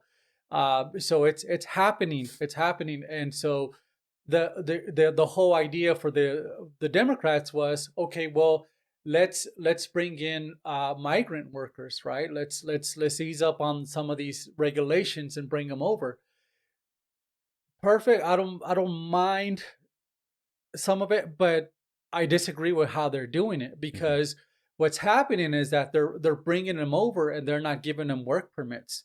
They're not reforming immigration. What are they giving them? So basically, they're letting them into the country without work permits, without they're telling them you have a year, and then we possibly could give you a work permit, maybe or maybe not, depending on where you're from, obviously. But if you're from Cuba, I believe you automatically get them. But if you're from another country, they don't give them nothing. And so what do you have when you get all these people that are coming in illegally into the country? You have corporations that completely exploit these people. They'll take advantage by paying them less. Yeah, because they're money. still working. They're not just hanging out. Yeah, they're still got to eat. They're just working illegally, right? Yeah. And so you have politicians that are doing everything and anything to bring workers. We just saw Quentin Lucas announce that he wanted more illegal immigrants here in Kansas City. And so why would Quentin Lucas say something like that? I'll tell you why. Sanctuary city. Yeah. Yeah. So he's doing it for several reasons. So why are politicians saying, okay, we're not only gonna bus you here, we're gonna put you up in the hotels, because we want illegal immigrants. Come, everybody come. So the reason they're doing this is because they're exploiting them. These corporations that run these politicians are telling them we need workers, and so the way that they're exploiting them is that they make them work for less money, because essentially they're not giving them work permits. They know they're working for less money. They're doing jobs that regular Americans don't want to do typically. But yeah. But so that's what's happening, and so because these people don't file taxes at the end of the year, they can't claim the taxes that get taken away. That's another way that the state or the city makes money, right? It was thought that migrants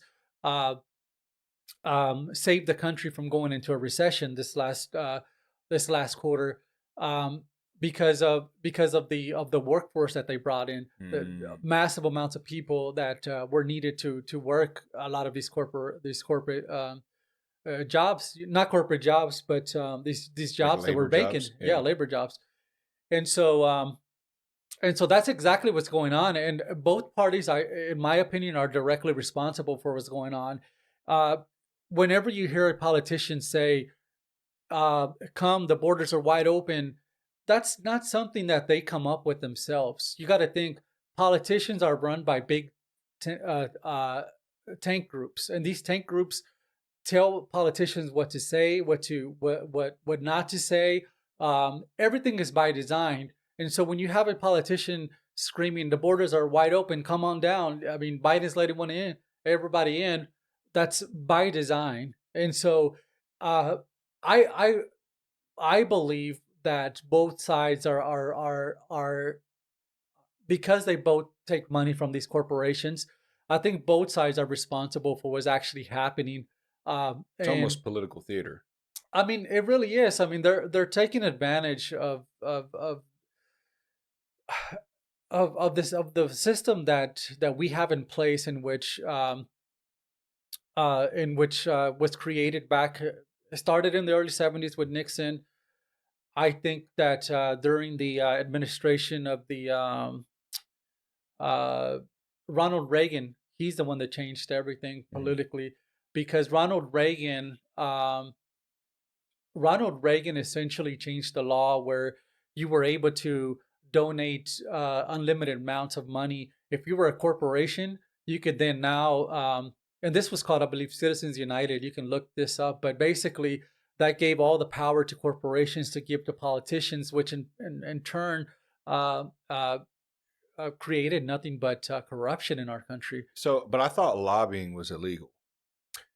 Like you can't be or what is it? Is it called lobbying? No, Where, lobbying is perfectly legal. okay, so then it must be, I don't know what it's called then, where corporations give money to, I know it's like crony capitalism, so what they call it, but there's a certain word. So it's Like illegal lobbyists paying money to politicians. Yeah. So they could give a certain amount, and then I believe it's like 5,000. But so there's a cap. There's a cap, but there's a way around it. Right. The way around it is that they create these independent groups. That's what they're called, tank groups. And so these tank groups, you could give unlimited amounts of money to. And technically, the politician is not supposed to be a part of this charity or these tank groups. But they're getting a check somehow. But they open them themselves, or they run it. So, I mean, of course, all that money is going to them. And so that's the corruption that we're talking about. You're not going to change nothing in America to work for the American people unless you change that. If we don't change that, we can't change anything in America. We're going to hear the same things over and over and over every single election. How we've heard this for 20 years. It's like a broken record. It's like a broken record. Every election year we hear, should we take women's rights away and have an abortion, or should we not? Or should we?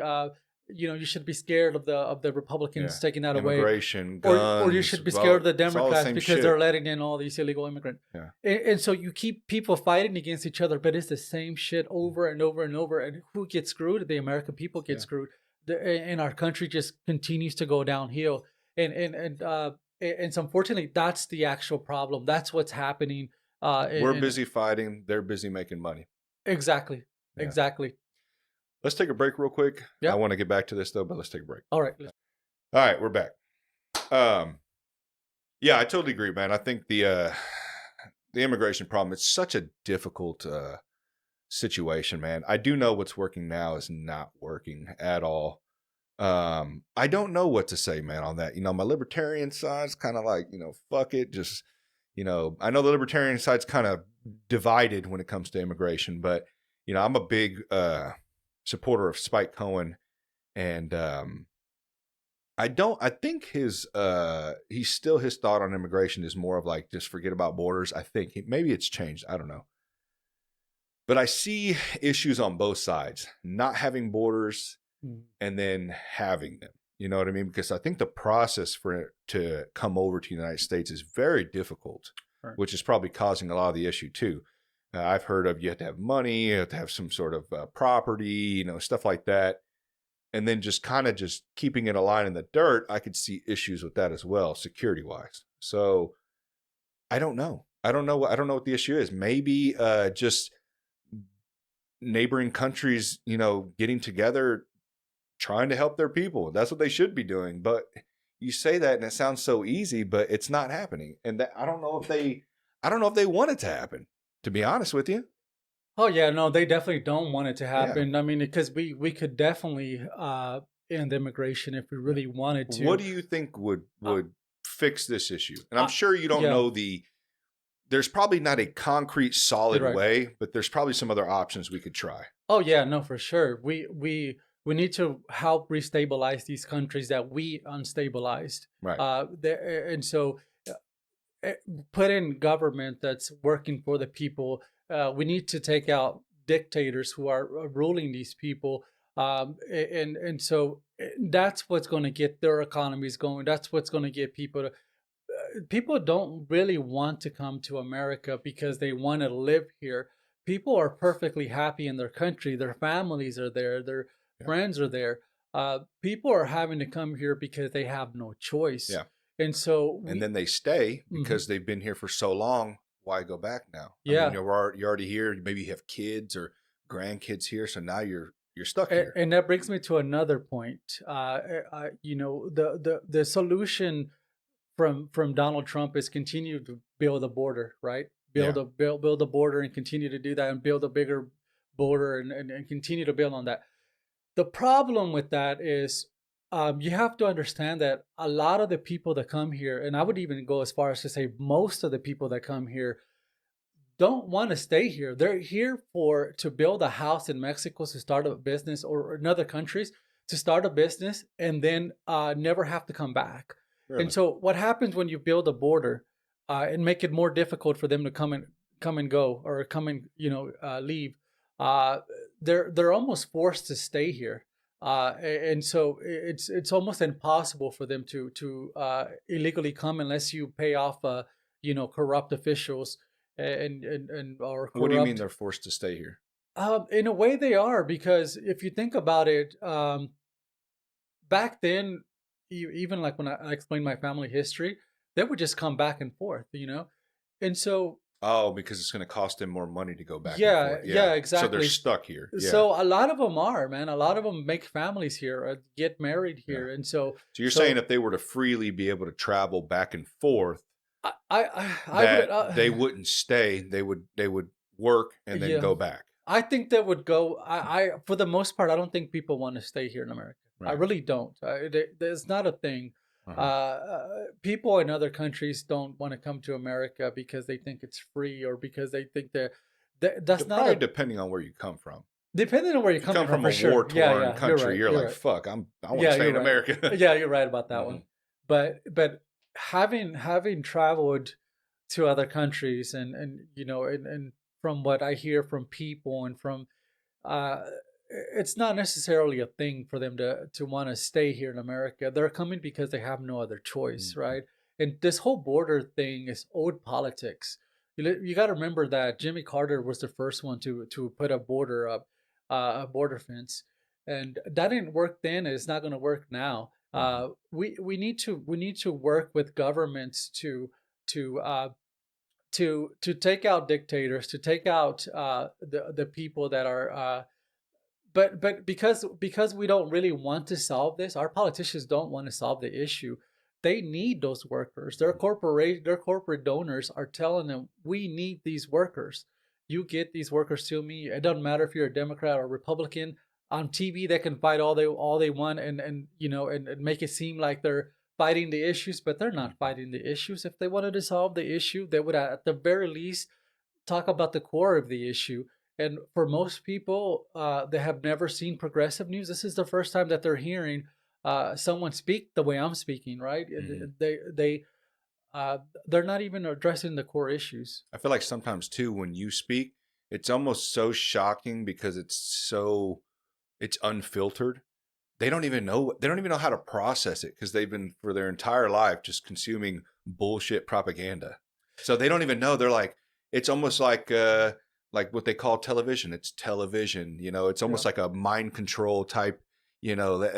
Where we're brainwashing you throughout your entire life because you watched your parents watch the bullshit Yeah. news, then you watch that bullshit Yeah, news, and exactly. then when someone comes out and they're completely different, you're like, oh, no, that guy's fucking nuts. So, well, a lot of When people, he's real, he's yeah, actually right. yeah. What a lot of people, are unaware of is that, so let's say a politician is running for office.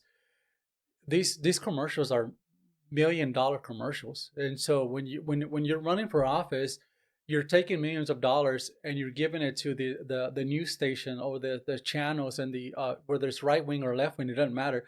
You're giving them millions and millions of dollars. This is why you see guys like Sean Hannity that makes $50 million a year. This is why you see who's that girl on the Democrat on the girl, what's her name? I don't know. I forget her name. What news station? She's a Democrat. I forget the news station. I don't really watch it, honestly, man. Yeah, I don't either. But both sides are paid handsomely, a crazy amount of money, and that's because these politicians are getting a crazy amount of money from these corporations to then And pay the off these. corporations are funding probably the media as well. Yeah. Oh, yeah. They're funding these medias, and so if you're a media company, what are you going to say to these corporations? No, we don't want your money. I mean, Money talks. money talks. So they'll allow propaganda from both sides. Look at their commercials. It's literally. We've seen it through the COVID times. Whether you believe in it or not, we've seen a lot of shit being pushed. Yeah. And it was weird, very weird.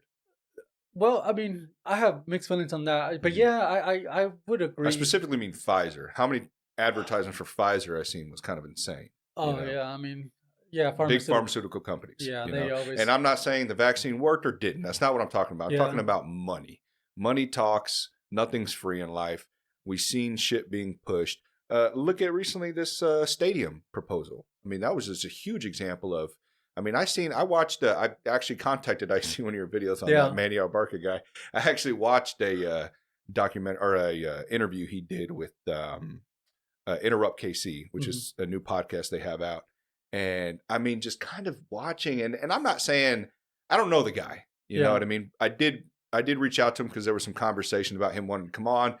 He never returned any of my calls, but how I seen him explain that whole proposal, it was just weird, man. There wasn't a lot of information about it. He was more promoting it to be a great thing for the community. That's about as far as it went. It's going to bring jobs. It's going to bring money. And then when the questions are asked, and I'm not even speaking to that specific interview, just in general, it's, okay, well, what's their proposal? Well, you got to vote on it to get that information. It's like, what do you mean? Like they can't just give us the details now? Well, this is how much it's going to cost. But, and you've spoke about other NFL stadiums have done this, and money started to there's some fuckery that started happening with all the money and the funds and all that stuff. You know what I mean? So you could see why some people were a little concerned, not to mention properties that were going to be, people that were going to get a hit that are in those areas. Why isn't it not being put in this area where there's actually room? Yep. Is this actually sustainable because, there's no parking down there, all sorts of shit, but I feel like some of these politicians, and maybe I'm wrong about them. I'll let you speak on that. But it seemed like they were more of they didn't really have the full information. More of it looked like they were just told to say it's a good thing. Oh, yeah, this is corruption at its finest. I mean, where do I start? Manny Labarca, I call him a wrestler because he might as well be one. He's not a representative of the American people, definitely not. So I got a name for all the politicians, man. Yeah. All the politicians. I make fun of all of them. Are there any good ones in there, man? Honestly, I think they're all fucking corrupt, man. Like I said, that sucks, dude. I really do feel that way. I mean, and if they're not corrupt, they get corrupted once they're in office, But Manny Abarca is a politician 101 guy. I mean, as politician as they come. So very, very good. He's quick at speaking, so he reminds me of a politician because I've heard him. Yeah, that's what the fuck they do. It's all calculated. It's all I hate fucking scripted politicians, brother. I absolutely hate those motherfuckers. Yeah, and I'm trying to be in office one day. I'll tell you, I worry about you, man. Hey, I speak the truth, and people want to believe me. If they don't, hey, but look. With Manny Abarca, there's a lot of talk behind the scenes that what he was doing.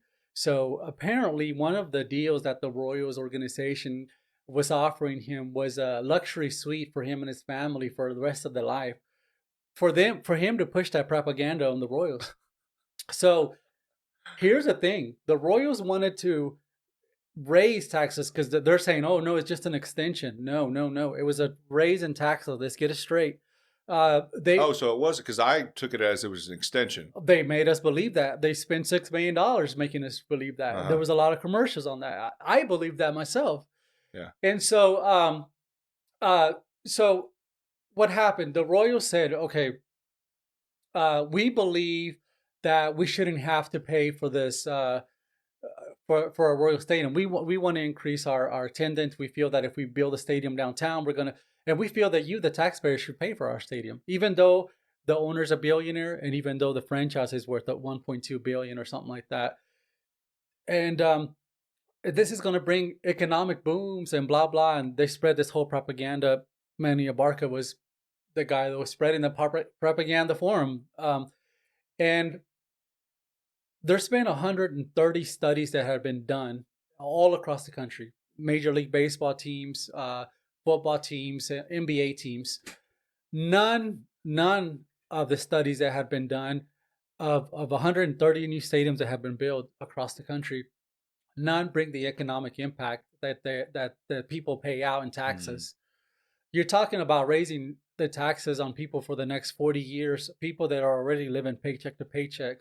And some of these stadium deals, for example, some of what I'm hearing now is that they're wanting to sell some of these city bonds and stuff like that which we already know what happens when you do that. We've seen it in Florida. We've seen it in Atlanta, where it costs the taxpayers millions of dollars to sell those city bonds, and to pay back, it costs them billions of dollars because of certain economic situations that were happening in a lot of these different states.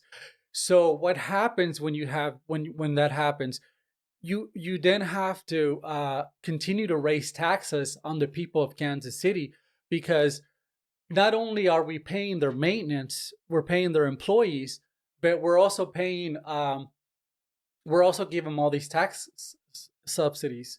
These are billionaires asking for welfare, basically, essentially. They're asking us to pay for their stadium. The $6 million that they spent to advertise wasn't even their money. And so let me explain that. With the current deal that they have now, the Chiefs receive approximately $3 million extra a year. And like I said, this is after we pay their employees, the maintenance fees, and all the tax, everything that we give them. This is according to the Kansas City Business Journal.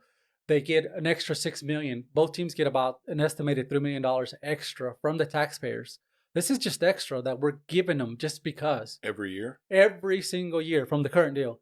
And so these guys are so cheap that they spent that $6 million on advertisement to get. Yeah, I got one in the mail. It was like vote no on or vote yes on whatever Prop 2 or amendment, whatever it was. Yeah.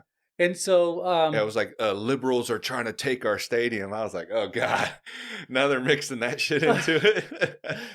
It's and they actually had a picture, I think, of the people that you follow or you work with. The Casey tenants. Yeah, they had them a picture. I think it was a picture of them on it. It was like a postcard. I might still have it. Oh, I'm telling you, man, they're a political powerhouse. Like the political analysts here in Kansas City that said, they really are a force to be messing with. I mean, we're 10,000 strong in the group, and we have great leadership. We really do. Yeah. I could see myself getting more involved with them. I just think it was funny that they took a picture of them. They have a picture of them screaming. I think it was them. I might be wrong. I'll have to double check. Yeah. But it was like something about like, don't let the liberals take our stadium or some shit. It's like, what does that have to do? What does politics have to do with anything about this? All we're saying is it right to move a fucking stadium downtown on a team that hasn't even fucking, have they done anything? I mean, I don't follow baseball, I mean, since the World Series, I mean, is this right? Is this right to do? Is it right to move all these people out of where they're already at? Why can't we build this shit somewhere else? Or why can't you build around whatever, and they're talking about infrastructure and all sorts of stuff, whether or not that's true or not. The only thing that I did learn listening to Manny on what he was discussing is the teams don't actually own that land. Okay. Now, whether or not did they own it in the past, sell it back? I've heard some stuff like that before. I don't know, but I could see why the teams would want to use taxpayer funds because they don't necessarily own that stadium. Now, I don't know if that's true or not. Maybe you can help clear that up. Did you hear that at all? That part I don't know. But because I heard that the city of or the county of Jackson County actually owns the land. I don't know if it's a stadium as well or just the land. I don't know how that works. That I don't know. But what I do know is that there was leaked documents that it would have cost anywhere from $2 to $5.4 billion. Oh, so not the initial $800 million or whatever it was. No, not at all. Yeah. So, and I give credit to Frank White for this, and I actually thanked them in person. I'm wrong on that. I'm wrong on the numbers here. There were so many numbers thrown out. I'm trying to think. I'm like, I remember at one point they had like 800 million or something. Then it was like $1 billion. I couldn't even remember. Couldn't even tell you. So if you add the $6 million that I was talking about earlier, and you, because the original numbers were the Royals and Chiefs were going to put up 300 million or something like that. But if you add the $6 million over the 40 years, it's like it comes out to be about $240 million that we would have paid. So the Royals and Chiefs would have only put up $30 million each, really, if you think about it, because of the extra $6 million they're receiving from us, the taxpayers already. And so technically they're right. It was $1 billion for the stadium, technically, and $1 billion for the surrounding area that they want to do. So technically it was $2 billion, right? Yeah. But because some of this costs money to pay back, uh, it could be up to $5.4 billion to pay back everything. There's no way that the Royals are bringing in that kind of revenue. Yeah. That's not even feasible. And so you're asking Jackson County taxpayers to pay all of this. Now, not only that, they were also going to knock down a bunch of businesses where they were going to do it at the old Kansas City Star. And so all those businesses generate tax money. That tax money goes to schools, goes to libraries, and it goes to mental health facilities. All three of those. Mm-hmm. And because those businesses were going to be closed and shut down, and the Royals don't pay nothing in taxes, the taxes were going to have to be raised again to cover the schools, to cover the mental health facilities, and to cover the libraries. And so they had a closed door meeting with the schools, and they said, "We're going to promise you money, but we don't want nobody knows the actual deal." They had it behind closed closed doors, and they had it. They didn't allow any media in there. They didn't allow no one in there, actually. So no one knows what they were actually promising the schools. So they were saying, "Oh no, it's just going to be libraries and mental health facilities that are going to be affected," but that was not the case. Yeah. And so even at that though, those are things that I don't think should be affected. Exactly. You know, I mean, no, I mean, it's just going to be libraries and mental health. Oh, well, don't we need to fund those too? Yeah, exactly. And so what was happening is that what happened in other cities is that they would have eventually raised your taxes and your property taxes, which they've been doing steadily every year for like the oh past fuck who knows how long. I mean, I've seen mine increase so much over the last 6 years. Exactly. Yeah. So I know you're paying there. Mm-hmm. I the same thing for me. And so to increase it again to cover a stadium for a billionaire, does that make sense? No. When we can use that money to bring high-paying jobs into the city, to give us subsidies to a company to say, "Hey, come, Kansas City's open. We're open for business. Come to build affordable housing," because not everyone can. You got to understand, you have to have housing for people who work regular 9 to 5 jobs, Mm-hmm. not necessarily a house, but maybe affordable apartments or affordable. There's Or how about this, man? Yeah. Why don't you give the American taxpayers a break? Yeah. Give them some money back. You ever think about Yeah. that? Like, Yeah. hey, man, we keep fucking milking this cow, Yeah. as dry as we can get it. Let's give it a break. Why don't you get on the news and tell the taxpayers, say, hey, you know what, man, we've been fucking taking a lot of money from y'all, but we're sorry. Here's a break for a while. You know what I mean? We're going to decrease taxes a little bit because all we're doing is getting all this money and trying to find places to fucking put it. That's what it looks like. It looks like they have enough money because they're just throwing it around left and right. So give the taxpayers a break, and maybe they'll be able to afford that house that they can't afford right now, or that car, or be able to upkeep their home or whatever it is. There's a lot of things that probably could be solved if maybe instead of always creating programs or affordable housing or all this shit, maybe just stop taxing the fucking taxpayers so much. Yeah, and no, there was a good TikTok video that I saw recently, and I thought it was pretty good. Yeah. We each person gets about 30%, 29% taxed, approximately, from their checks, right? From what we pay into taxes. But when you count everything else that all the taxes we pay, sales tax, property tax. Yeah, I watched that video. Yeah, he literally listed out every. I should have saved that fucking. Yeah, video. I don't know who that was, but I don't know who that was either. But it was pretty. It was a pretty good video. And so we end up paying about 50-something% in taxes. Yeah. No, there's a guy I know. His name was Joey. He put out a post one time and broke it down. I used to work with him.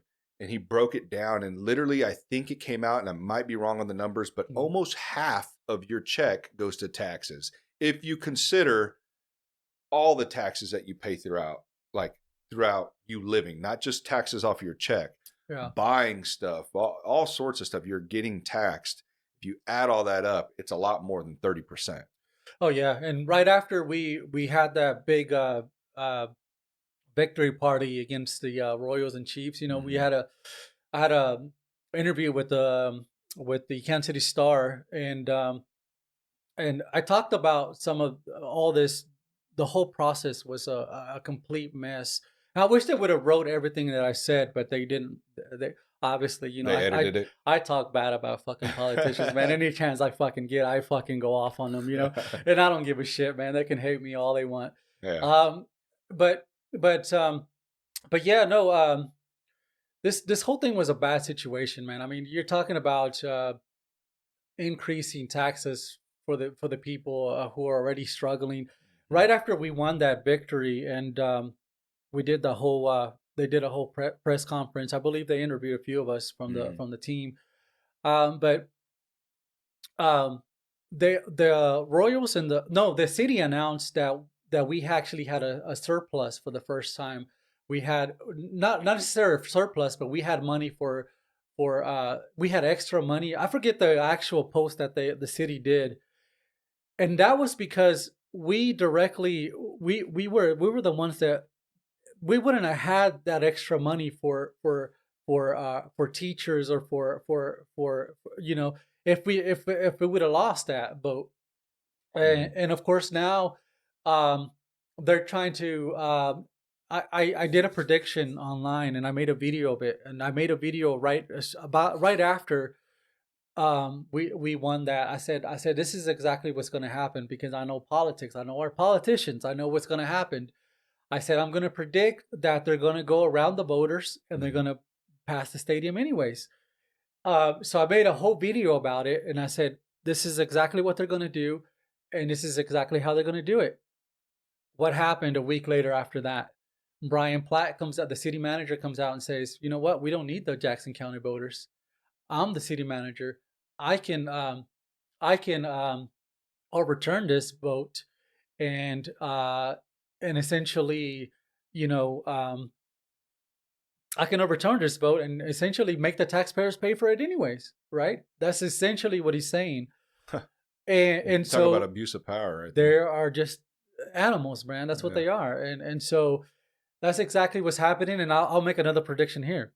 And so usually when this sort of stuff happens is that they'll because more than likely Brian Platt's not going to be in office very much longer. If he does this, if he tells the Jackson County voters, screw you, I'm gonna tax you anyways, he's gonna be gone. And so usually when that happens is that the Chiefs or the Royals offered him some sort of executive job.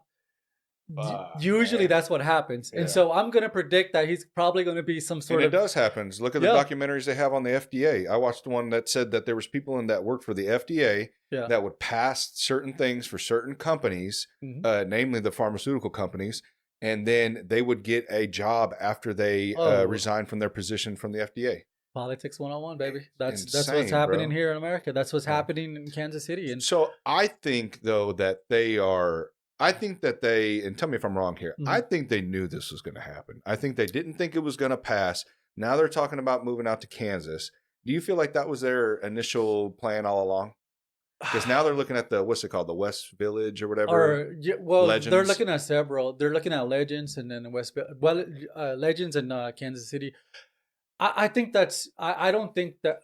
KCK, right? Didn't they say that? KCK. Yeah. But what they're doing is, the reason that they do this is because they need leverage, right? So if you tell the people of Jackson County, hey, the Royals are going to leave, they're going to become the Oklahoma Royals and blah, blah, blah. Dallas Chiefs. Yeah, Dallas Chiefs. There you go. Yeah. You get leverage on the people, and the people are like, wait, we love our teams, right? Because we do. I'm a fan. We're all fans, man. We're all fans of our team. I'm a fan to a point. We don't want them to leave, right? Can't sell yourself for it. You know what I mean? But exactly. At the end of the day, it's just football. At the end of the day, honestly, I feel the same way. Yeah. So if the Kansas City Chiefs become the Dallas Chiefs, then they were never the Kansas City anything. Right. They were a franchise that was trying to get it's all about money. Money out of the taxpayers. And so when you're that filthy rich, and I made a video making fun of Gracie Hunt, called her the biggest what did I call her? I said I called her the biggest welfare queen of Kansas City. Like I said, I don't give a fuck, man. How come? Because I said because when Brian Platt came out with the plan to have the Royal Stadium and overthrow bypass the voters. Mhm. I said, well, Gracie Hunt's going to have a new place to take selfies now because she likes to take selfies at the stadiums. And I said, the biggest welfare queen is going to have a new place to do that. And honestly, you got to attack them, bro. You have to fucking attack them and call Yeah. it how it is, bro. But some people don't like that shit. That's why they don't like Trump, Yeah. right? I mean, there's other things that they don't like Trump about, but he has a satire, kind of what you're using as well. That's exactly why Trump is so popular, man, because he kind of calls it how it is. He calls it how it is for the most part. He does say a lot of things that resonate with a lot of people because people are tired of politicians. Because I do appreciate it. There's little things I appreciate even with people that I don't agree with. Yeah. You know, like I said, I don't think Trump is the end all be all. I don't think Biden is. But I do, some things that Trump does is calling out the deep state and stuff like that. Him recognizing those things should be thrown out. It had never been said before, but I don't agree with Trump. I wouldn't vote for him or anything like that. Not saying vote, but I'm saying what he says. But he's the first to really call that out, and I think that's resonating with people. People are saying, "Wait a minute, he's calling out the corruption," and like that's never been done before. And so that's why he has this popularity. But when he gets in office, he's a whole swamp himself. You know, I honestly think that presidents can't do much anyways. I mean, what much can they do? I feel like they're sometimes just a puppet. No, they almost a talking head for TV. We have they do have a lot of power. They do have the power to make changes. They do have the veto power to make changes, right? But then they executive orders and stuff like that. They change stuff, and then another one goes in, and they change it back, and then another one comes. You know what I mean? It's just like that's all that's happening. It goes nowhere. It's a waste of fucking taxpayer dollars. That's all that's happening. Every 4 years, it gets changed and then changed back. But that's why my biggest thing, Leo, is that like I think that if you take it, I'm for more of either small government because to me it's like the government governs best when it governs less. Okay. Well. And if you do that, I feel like because if you think about it, if you're going to give that person that you like the power to do that, how do you know he's going to be in that position the entire time? What if a person you hate that you know is evil as fuck is going to get in that same seat and he has that same power? You know what I mean? So don't give them that power. Take it away from them, and that way someone can't come in and abuse it. Well, I mean, our Constitution has it to where our Supreme Court, our the state representatives, which is hopefully what I'll be one day, and our Supreme Court, our state reps, and the President of the United States all have shared power. So it's like a checks and balance. It's basically a check and balance, and it's meant to prevent someone having all the control and Leo, and doing evil things. Are those guys not colluding with each other? Oh no, I'm not saying they're not, but it does prevent. So it doesn't become checks and balances if they're all scratching each other's backs. Well, in a way, but when you talk about a small government, you're talking about ending regulations that let people get away with. I don't think all regulations should be ended. Okay, that's kind of where I stopped because I have heard people, and at one point I thought the same thing, that regulations actually hinder companies. I do understand that some regulations do good. I get that. But also a lot of regulations don't help either. There's kind of a balance there, and we can't find that balance. So one of the things that I say when I say we got to be careful with small government, how they call, how it's being called. The reason is because you make it legal to where you want workers that are 12, 13, 14 years old. There was a kid that just died not too long ago in Iowa. He was 15 years old, I believe, working a job that he wasn't supposed to be working anyways. And so it made national news. And so these kids are going to school, falling asleep in class because they're working night shifts or working 10-hour shifts on a school night. And they're not supposed to be working that. And so a lot of politicians we want small government, and they say they want small government because they don't want to be regulated. And so we have to be careful with when we say, okay, we want small government, because a lot of the times that's what it is propaganda. But then on the other side, I feel like if we say, okay, let's allow it to continue what's happening now. When I say small government, I don't believe we should like literally take everything out and throw it out the window. Sometimes I do feel like that because of how corrupt this whole fucking system is. I do understand that there are some good regulations. I get that. Mm-hmm. But at the end of the day, I think of more of the responsibilities in what goes on in day-to-day life should be on the people. We go to these politicians so much, help us. You do it. It's like, and you wonder why they fucking abuse it, because you're giving them the power. Because I feel like a lot of the times the American people are too lazy to stand up and connect with each other and fight for their rights. Why do you need someone else to do it? You know what I mean? I understand they say, well, companies can abuse, like, and get together and don't fucking work there. You know what I mean? And I know it's easier said than done. I get that. Yeah. But these are ideas to think about, because we cry to daddy, the government, so much, you know, and then we wonder why they abuse the power, because they know they have all the power, because we're letting them take over everything, all our decision making. I mean, how do you feel about that? And that's kind of what I mean when I mean small government, is to kind of take that power away, you know, something smaller. And I'm not saying moral things, like we shouldn't be having kids fucking working 8-hour fucking shifts. You know what I mean? We shouldn't have them working at all. But then again, is that the government to say that, or is that the people in the homes that should be, you know, making sure their kids aren't being, you know, used as labor? You got to understand, a lot of kids don't even have parents, and they're kids from foster care, depending on the situation, or they're kids that are coming illegally from other countries. And so when you allow it to happen, you're always going to have certain groups, you know, come in and work, and take advantage of get taken advantage of. I could see that. And so this is why we have to have regulations. I mean, I could understand why you know, politicians will say we want small government, you know, because it's very, very deceptive. I think the people are saying that too. The people are saying because they see the power and the corruptness that's happening. Yeah, but you have to understand, this is something that's constantly being said in commercials, and the people. This is what I talk about when I say that that the corruption really works, because whenever you have politicians spending millions and millions of dollars on television, especially with the elderly people, you know, elderly people that are retired, all they do, I mean, a lot of them just sit there and watch TV all day, and all they're doing all day is either watching left wing or right wing, and they're watching commercials all day. I know politicians that are going into these retirement homes, and they're sweetening up all the old people there and like getting their votes. Yeah, exactly. And someone that's independent is not allowed to go into these homes, but these politicians are, because they pay the rights to go and do that.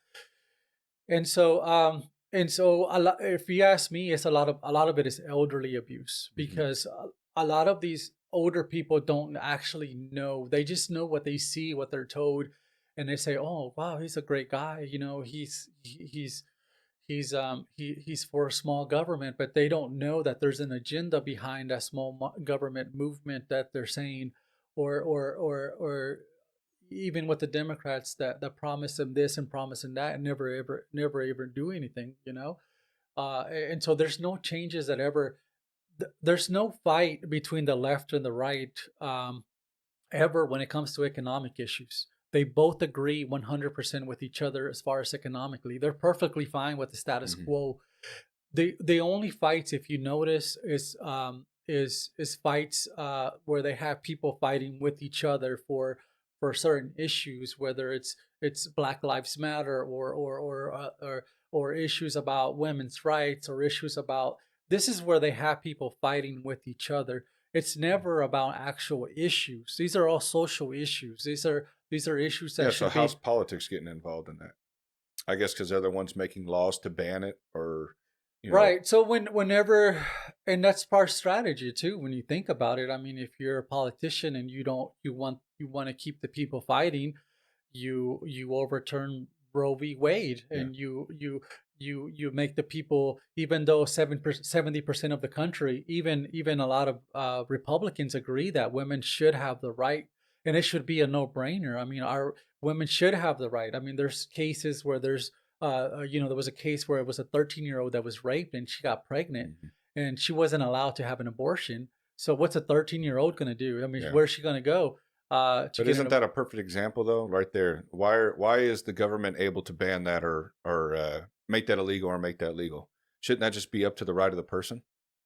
Well, yeah, that's a good case So for it. But which yeah, would right there. which would I feel like kind of back my argument for small government. Sometimes there's too many regulations. Because you could still have, I think you could still have regulations with small government, just not as many as we have now. I don't think anybody should be telling anybody whether or not they should get an abortion or not. Yeah, no, I mean, we're the country of the free. I mean, we Yeah, should be able to be but there free. always seems to be a but after that. Yeah, But unfortunately, and so, we seem to keep the people fighting, and I think a lot of these things that come out are meant to keep people fighting. yeah. So But do you get what I mean on the small government aspect? It's like I don't believe that they're.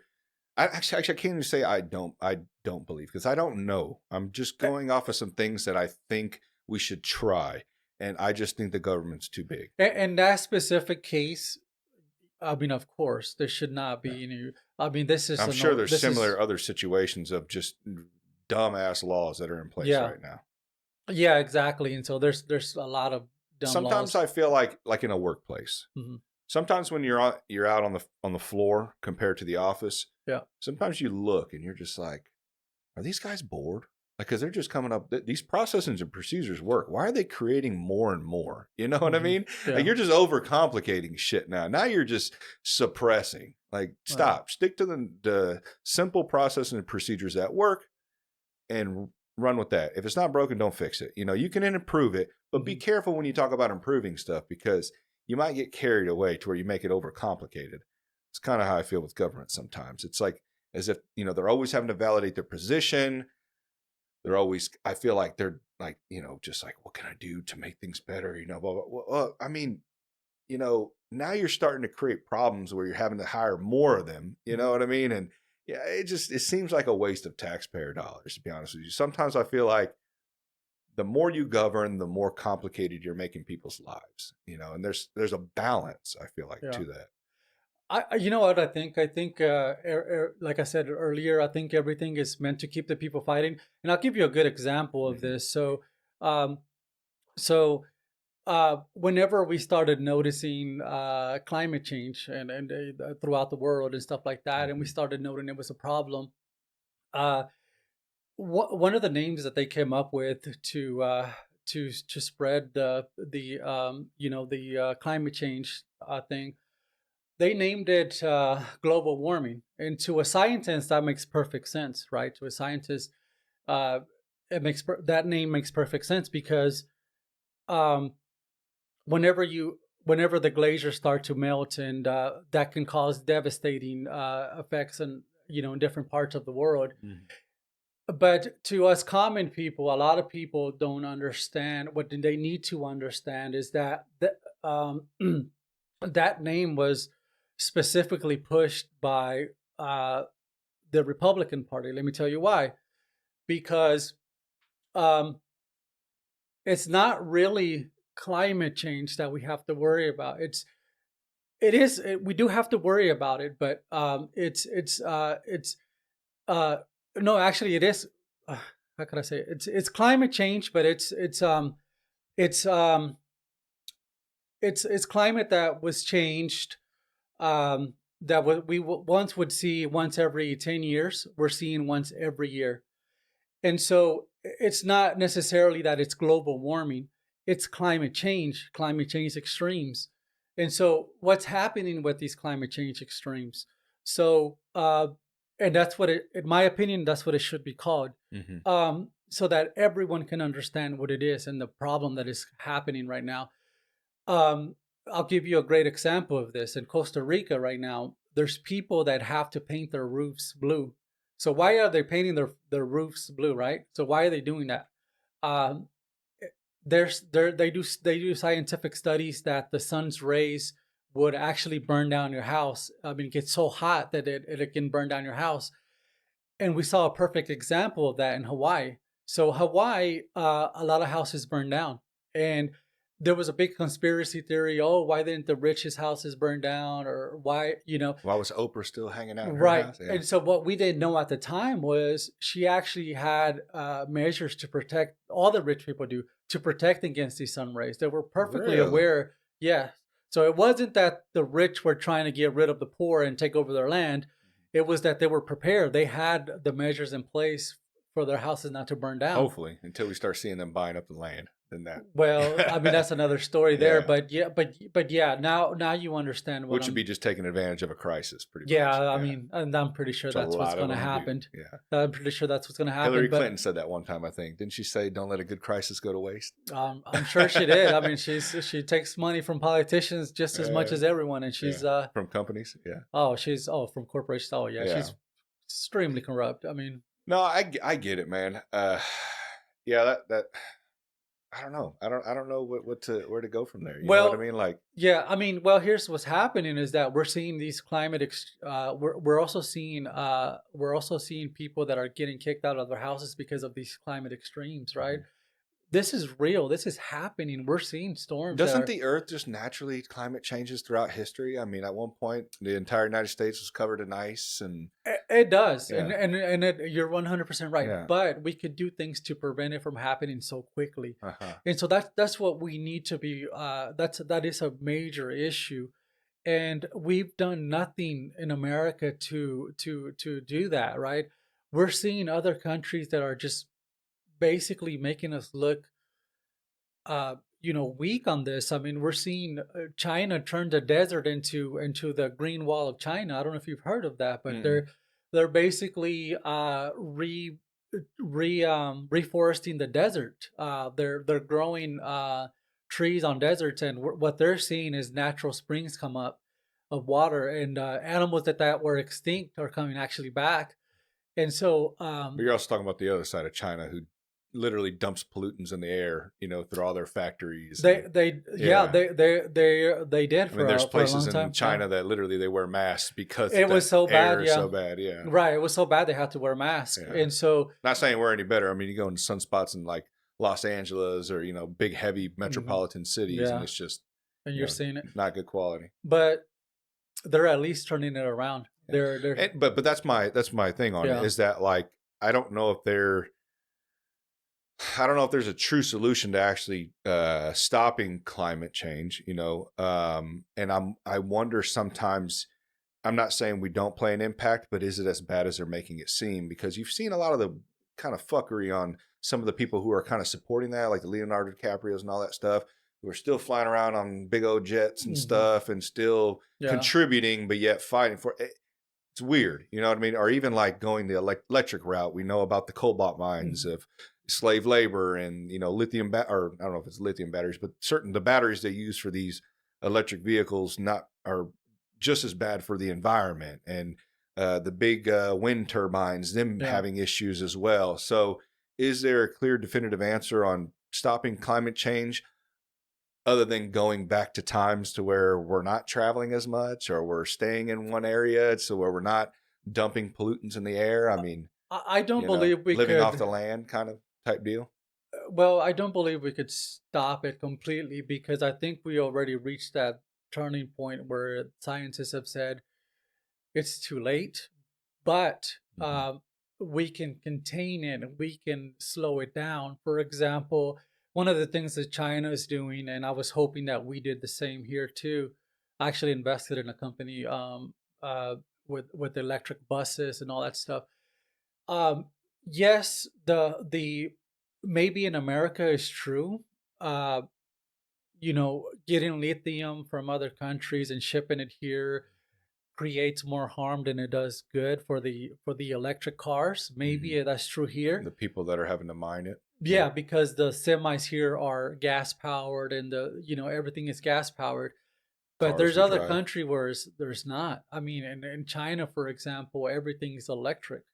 And I was hopeful that we were going to be doing the same thing. There was a company called Proterra, I believe. I invested a lot. I lost a lot of money there too. But I was hoping that we can do that here in America, because I invested a lot of money into that company, hoping that we can have electric everything, electric buses, electric semis, electric work equipment, construction work equipment, and this company was building them. And so I thought we were going to go in that direction, but we simply can't afford it, Mm-hmm. honestly. And that's Yeah, look how expensive Teslas are. I just think that we can't afford it because we're too busy uh, satisfying these wars in different countries, right? Mm-hmm. Where there's rich military contracts behind these wars, right? And so these wars are very profitable for a lot of people, including politicians. Mm-hmm.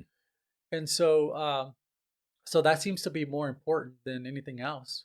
We're giving approximately almost $1 trillion a year to our military, Mm-hmm. and we're never going to get attacked militarily. We're always going to be attacked through our government because it's corrupt. I just seen another thing that was like $40 million a week being given to the Taliban. I was like, what the hell? I mean, I We're wouldn't doubt sending it to at this point. Ukraine, to all these other countries. It's insane. We have to have someone to fight against, right? I mean, I Yeah. wouldn't doubt it. You ain't lying. I don't know about that, but I wouldn't doubt it. I mean, Yeah. and so these contracts are just so lucrative, and so But how I feel, man, and this is kind of just how I feel on it. I just don't feel like any of the solutions are gonna maybe improve. I think unless we kind of just rethink of how human beings should be living, which is in a sense of going back to living like in a village almost, you know what I mean? Almost like Native American times, living off the land, and I'm not saying they had a perfect way of living either, yeah. but I feel like if you don't go back to that, there's really, either way you go, electric or not, you're going to be contributing some sort of hazard to the world. I mean, yeah, like I said, I think I don't think scientists. one solution is perfect, Well, at least not here. No, I don't think so. Mhm. Certain countries have already completely done a transition. So yeah, maybe for them it does work, Mhm. and they are seeing results. But for us, I think that we need to change government completely, and Yeah. there's just too much corruption, unfortunately. Yeah. Hey, Leo, I appreciate you coming on, man. I Yeah. really do, man. It's been great. Trust me, I wanted to talk about a ton more, but I know I've kept you here long enough. Is there anything you got coming up that you want to talk about, or any issues that you kind of want to hit on real quick before we wrap it up? Is there anything that like sticks out to you right now that you're trying to? I know we covered a lot of it, but Yeah. No, I mean, just I guess right now we're working closely with the KC tenants. Like I said, I just joined the group, and we got a lot of things that are coming up, including our fundraiser, which is this Saturday the 10th. We're having a fundraiser. We have it's $150. It's going to be at the Chip from 6 to 9 p.m. and then afterwards we'll be celebrating. That'll be $15 to get into Chip afterwards. And so that money all goes towards the cause of what we're pushing, fighting against the corruption that's happening here in Kansas City. So and it's because of basically almost the credit score they're giving people that aren't able to pay their mortgage, right, or their rent. Yeah, so they're giving them an X basically to where they can't rent no longer, Yeah. and so you having we're Does it make them to where they can't be booted out of their house by the homeowner? Because I know that's a big issue. Or landlords are getting upset because some people are abusing it, and they're not able to collect revenue, so they're not able to.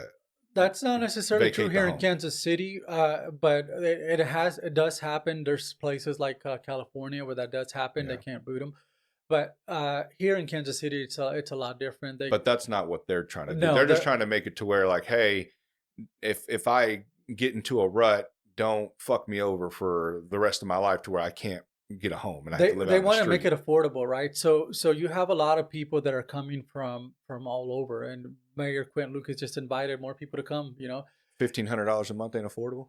And yeah, and exactly. And so that's what they're saying, right? Yeah, and so well, he said 1,200, I think, but yeah, still that's a lot of fucking money. That's a lot for an apartment. Yeah. And so what we have to understand is that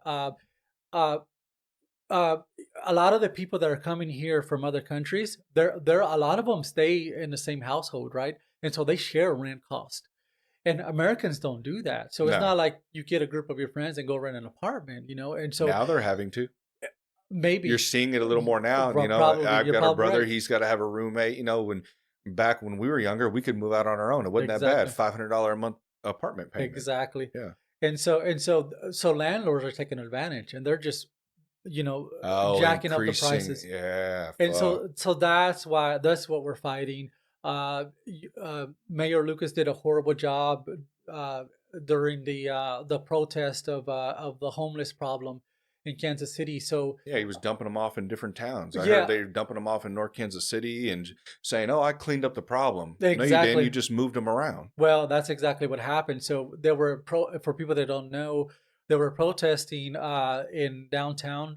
They were camping out in downtown, and they were camping out in areas where they were visible, because there's approximately 153 different campsites, homeless campsites in Kansas City. So a lot of them. And so they were like, "We're tired of being in the shadows. We're gonna protest because we want affordable housing." A lot of these people have jobs, families, and so they started camping out downtown, and the big solution for Mayor Lucas, and at the time I was not part of the Casey tenants or anything like that, but basically they worked out a deal with the homeless people and said, okay, if you leave our property, we're going to put you up in a hotel room for a month, and then after that we're going to have affordable housing for you, which was all a lie, because what ended up happening was, after those people left, they fenced up, and I think till this day, downtown is all fenced up. And their excuse was, okay, well, we have it fenced up because we're doing construction downtown, but that's a bunch of BS. They Hmm. just wanted to get rid of the problem, so they got rid of the homeless problem. Mayor Lucas wiped his hands and said, "I put him up in a hotel for a month," and didn't do anything at all about the problem. Yeah. And so these people are still out there. A Yeah, lot they of put them. him in a hotel. I had a guy on West. He said they put him up in a hotel right behind the McDonald's on Armour Road. Oh yeah, oh Yeah, they yeah, just put him up in there. And then there was a huge issue of drug problems and and all that. violence happening back there because not all homeless people are, Yeah, not people all, who are yeah, trying. exactly. Some of them have mental issues, some have drug issues. Yeah, And then, yeah, there's people that are just down on their luck, man, and they need yeah, help. yeah. So, Most of a lot of them are just drunks, and hmm, but there's a lot of families that do need the help and stuff like that. yeah. So yeah, it's kind of one of those situations, man, where you have to fight for the tenants of Kansas City and make housing affordable, because if not, we're going to become like LA. We're going to become like New York, where it's simply Yeah. unaffordable. I just got back from California, man. The homeless problem out there, man. I mean, RVs. That's real. Yeah, I seen yeah, it with my own eyes. Whole colonies of RVs. I don't know how the fuck they're getting these RVs, but yeah. they're all in one location and they all Hmm. have like tarps all over them and shit. And like they live in that community. Oh yeah, Some of them are off the highways. oh yeah. They're Like off they're the. just parked off the highways and streets and Yeah. in neighborhoods. I seen 5 RVs in a neighborhood. They were all parked next to each other and they were all just living outside of them.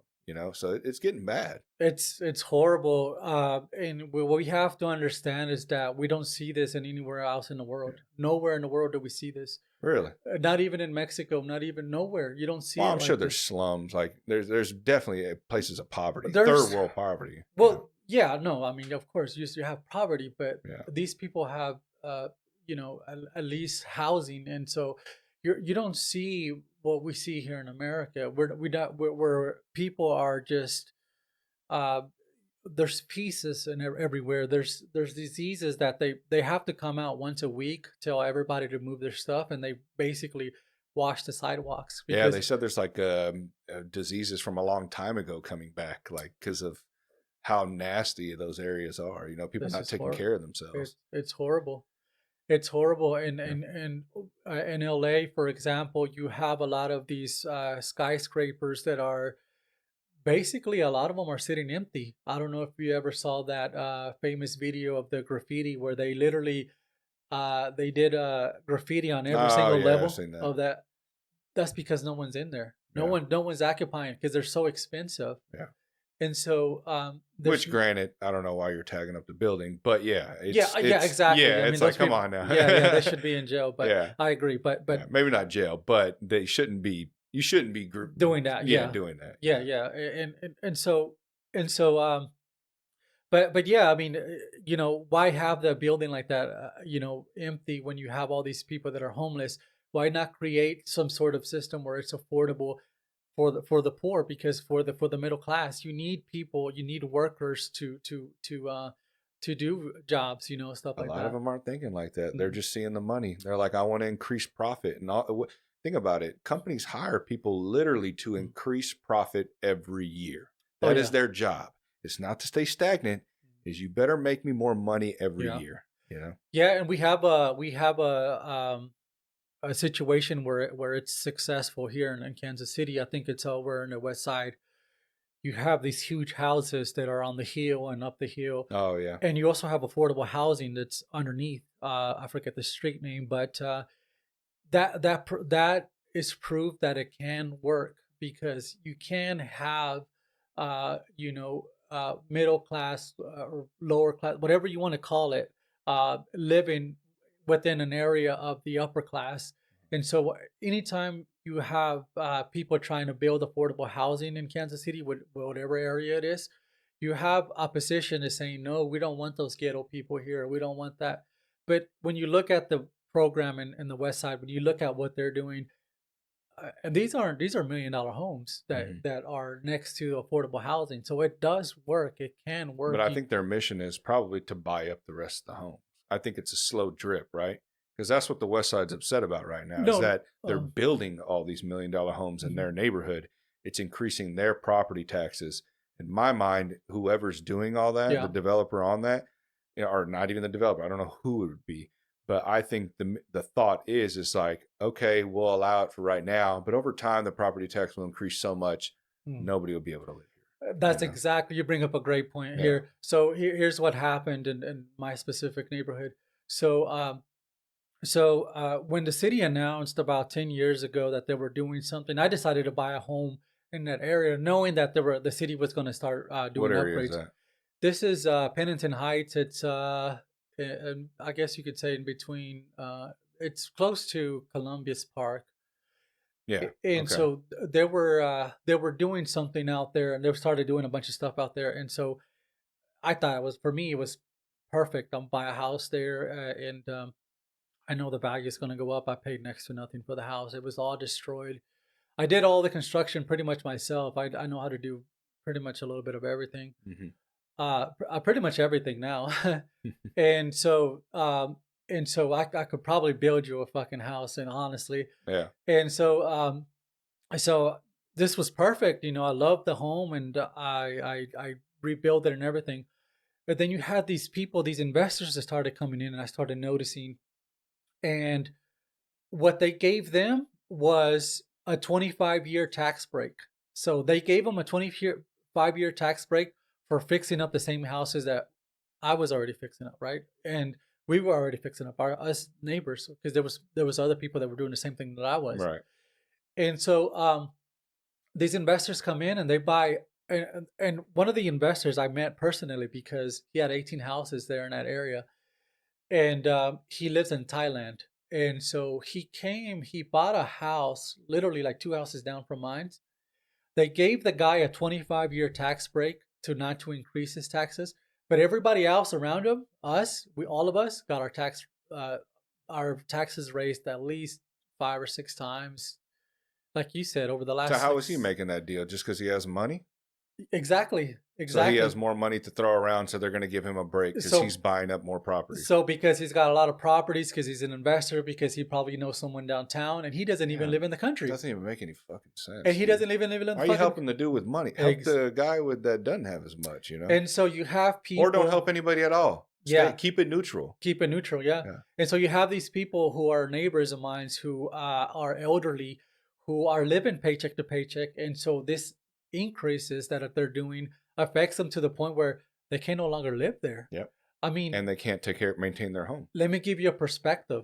So I bought the home right after the crash of 2009, but I bought it. The crash ended around 2013, 2014. That's when I bought my first home. Yeah, I bought it. 2013. Yeah, I bought it in 13 as well. Or I could get $100,000 house, and it was a 1,700 square foot, Mhm. almost brand new house. Yeah, Can't find that shit. No, anymore. you did right. That's when wow, man, if you had the chance to buy then, I should have fucking kept it. I I sold it too soon. Yeah. As soon as it jumped double, I sold it, and I was like, if I would have kept it, it would have been triple. Oh, at least triple, yeah. Which is a good and bad, because then Yeah. you're buying for fucking way more. Let me give you a perspective. This house was a foreclosure, and it was a fucked up. It was all fucked up inside. The frame was perfect. I Mm-hmm. love these old houses because the frames are just They were built right amazing. They back were then. built right back Yeah. then. Yeah, it's not like these new houses nowadays that are a lot of them. A lot of them are really bad shape. You know, Yeah. depending on the area, depending on the year too. Because lately they've been building them really badly, but. But it was easy. I paid it would paid 15 grand for the house, right? It was all messed up. There's a house that has less rooms than mine's right now in that area, going for $725,000. So that puts it in perspective how much it jumped. So luckily for me, you know, I'm okay. I can afford it and stuff like that. But Yeah.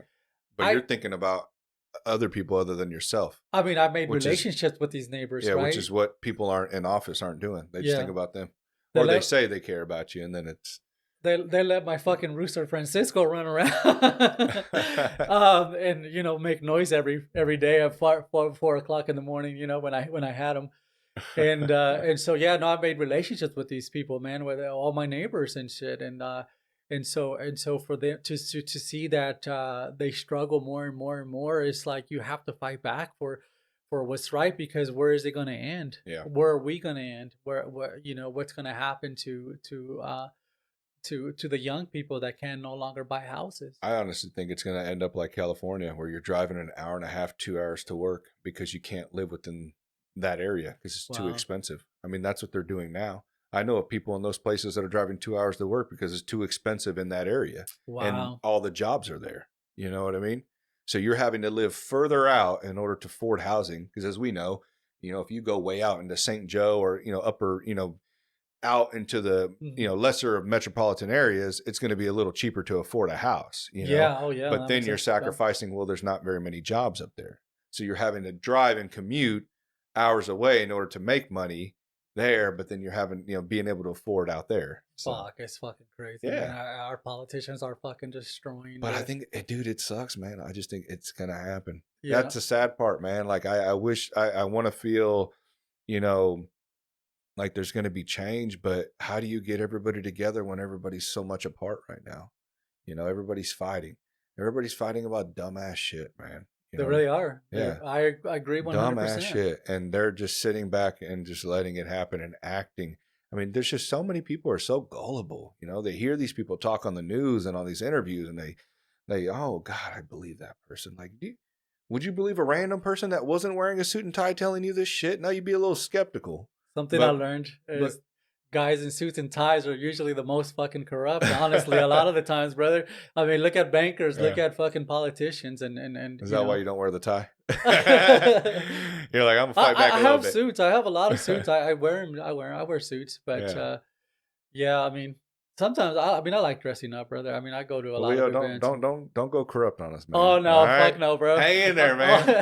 Hang in there. I'm gonna continue to be myself and just you know, if I'm Do what you asked, can, man. That's all you can do. yeah, if You I'm know. asked a question, I'm gonna be honest about it, and that's all you can do, you know. And just at the end of the day, people are gonna choose who they believe Yeah. that is gonna really represent them. If they want to continue to vote left or right, let them continue that path. But look where it's got us, and And what the people need to understand is, and I want whoever's listening, I want them to understand that you by yourself mhm, cannot make change. Leo no, by himself cannot make change. He no, needs the people oh yeah, in order to back what you're trying to do, and people forget that. They look at mhm, the individual. Hey, you said yeah, you were going to make change. yeah, I can't do this shit on my own. I need you guys to here to support me. yeah. It's going to take a community in order to make change, and that's one thing we're losing in this world is community. You know, I could sure the fuck try. you know, and I said this the other day to one of the Casey tenant leaders. She says you can't do it on your own. And I said I'm gonna sure the fuck try. And Yeah. I said, you know, if I have to stand alone and fight for what's right, I'm gonna do it. And at the end of the day, you know, I'm gonna take a lot of criticism for speaking out against this party and that party, but I know what's right, Hmm. and I don't see you changing my mind because the receipts are on my side, and the facts are facts, and we can't change those facts. Well, if there's anything I can say from my side of just being an average Joe, man, if there's anything, if you're for, like you said, listening to the people and trying to give the freedom back to people in order to make decisions on their lives and be able to live how they should be able to live, my biggest thing is, man, when you get in there, just remember that let the people make decisions for themselves. Don't always try to nerf the world for them or try to create so many laws, because I want to help them and I want to help them. At some point, you can't nerf the world. Yeah. Okay. And you got to tell the citizens that, hey, I'm going to help, but there's a limit because I'm not always going to be in office. So I'm not trying to, have all this power to where if I'm not here, because you may not be the one to abuse it, but you're not always going to be in there. Somebody else may, and they may abuse it. So always remind citizens that, hey, it's your responsibility to also take care of yourself as well, to improve your life as well. The government can't do everything for you. And I think that's one thing that we miss is that citizens always put so much pressure on the people that are in power in order to make their lives better, when in the end, you need to make your life better as well, Yeah, I've always said you can't change the world without changing your household, without changing yourself first, and then your household, and then your neighborhood, and then your community and city, and so on and so on. It starts with the people. Start you changing first, and it'll spread, Yeah, it does. And just, I guess one more thing is just, follow me, Leo, for the number 4, and then KC on Instagram, YouTube, and I've also started a TikTok as well. And so I do have private accounts, but those are just private accounts. I think I have you on there on the private account. But you'll see a lot of political content on there. Look for us, Casey Tenants. We'll be doing our thing as well. Yeah. And I think this conversation as well shows that, there, even during this conversation, there were some things that me and you didn't perfectly align on. Yeah. But I think we had a great conversation. No, but I love it. I love it. Yeah. And I'm not here to tell you how to think, and you're not here to tell me how to think. No, not at all. And that's what I think should spread into the government. Stop telling people what they should and shouldn't do. Stop telling this woman right here that she can't have an abortion. If she wants to have it, go let her. Me personally, I've said, I don't really believe in that. I don't like it. I think it's something that we look past and not seeing, what it actually is. Because in the end, it's not a good thing. But am I going to tell that lady that she can't do it? No. Exactly. Okay. It's not my fucking life. Just as well as I don't want government telling me I can't have guns, just as well as I want, whatever issue it is, let's stop telling each other what to do. Let's let each other live. Let's respect one another. Let's love one another. That's it. More importantly, let's turn America around. Yeah. And, stop the division. Yeah. And that's what these, like you said, and I love your YouTube videos, man, because you're, like I said, there's some things that maybe I don't allow, but I respect you for voicing out your opinion. And I think you offer a lot of good stuff on there. A lot of things I do agree on. And what you're saying at the beginning of almost every episode is, don't let these fucking Democrats and these Republicans, divide you, basically. Don't let them corrupt, alter your vision on what's actually going on. Because there's a lot of fuckery going on. And I'm glad that you're there to really show that. 99.99% are corrupt. Yeah. So, again, man, I appreciate it. Is there anything else you want to throw out? No. Just, I mean, I don't know what else to. I mean, I guess I could continue on all day talking, but this is great conversation.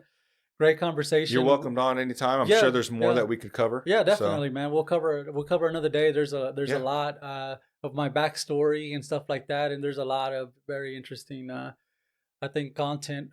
Maybe we can do it another time sometime. Awesome. Well, I appreciate it, man. All right, brother.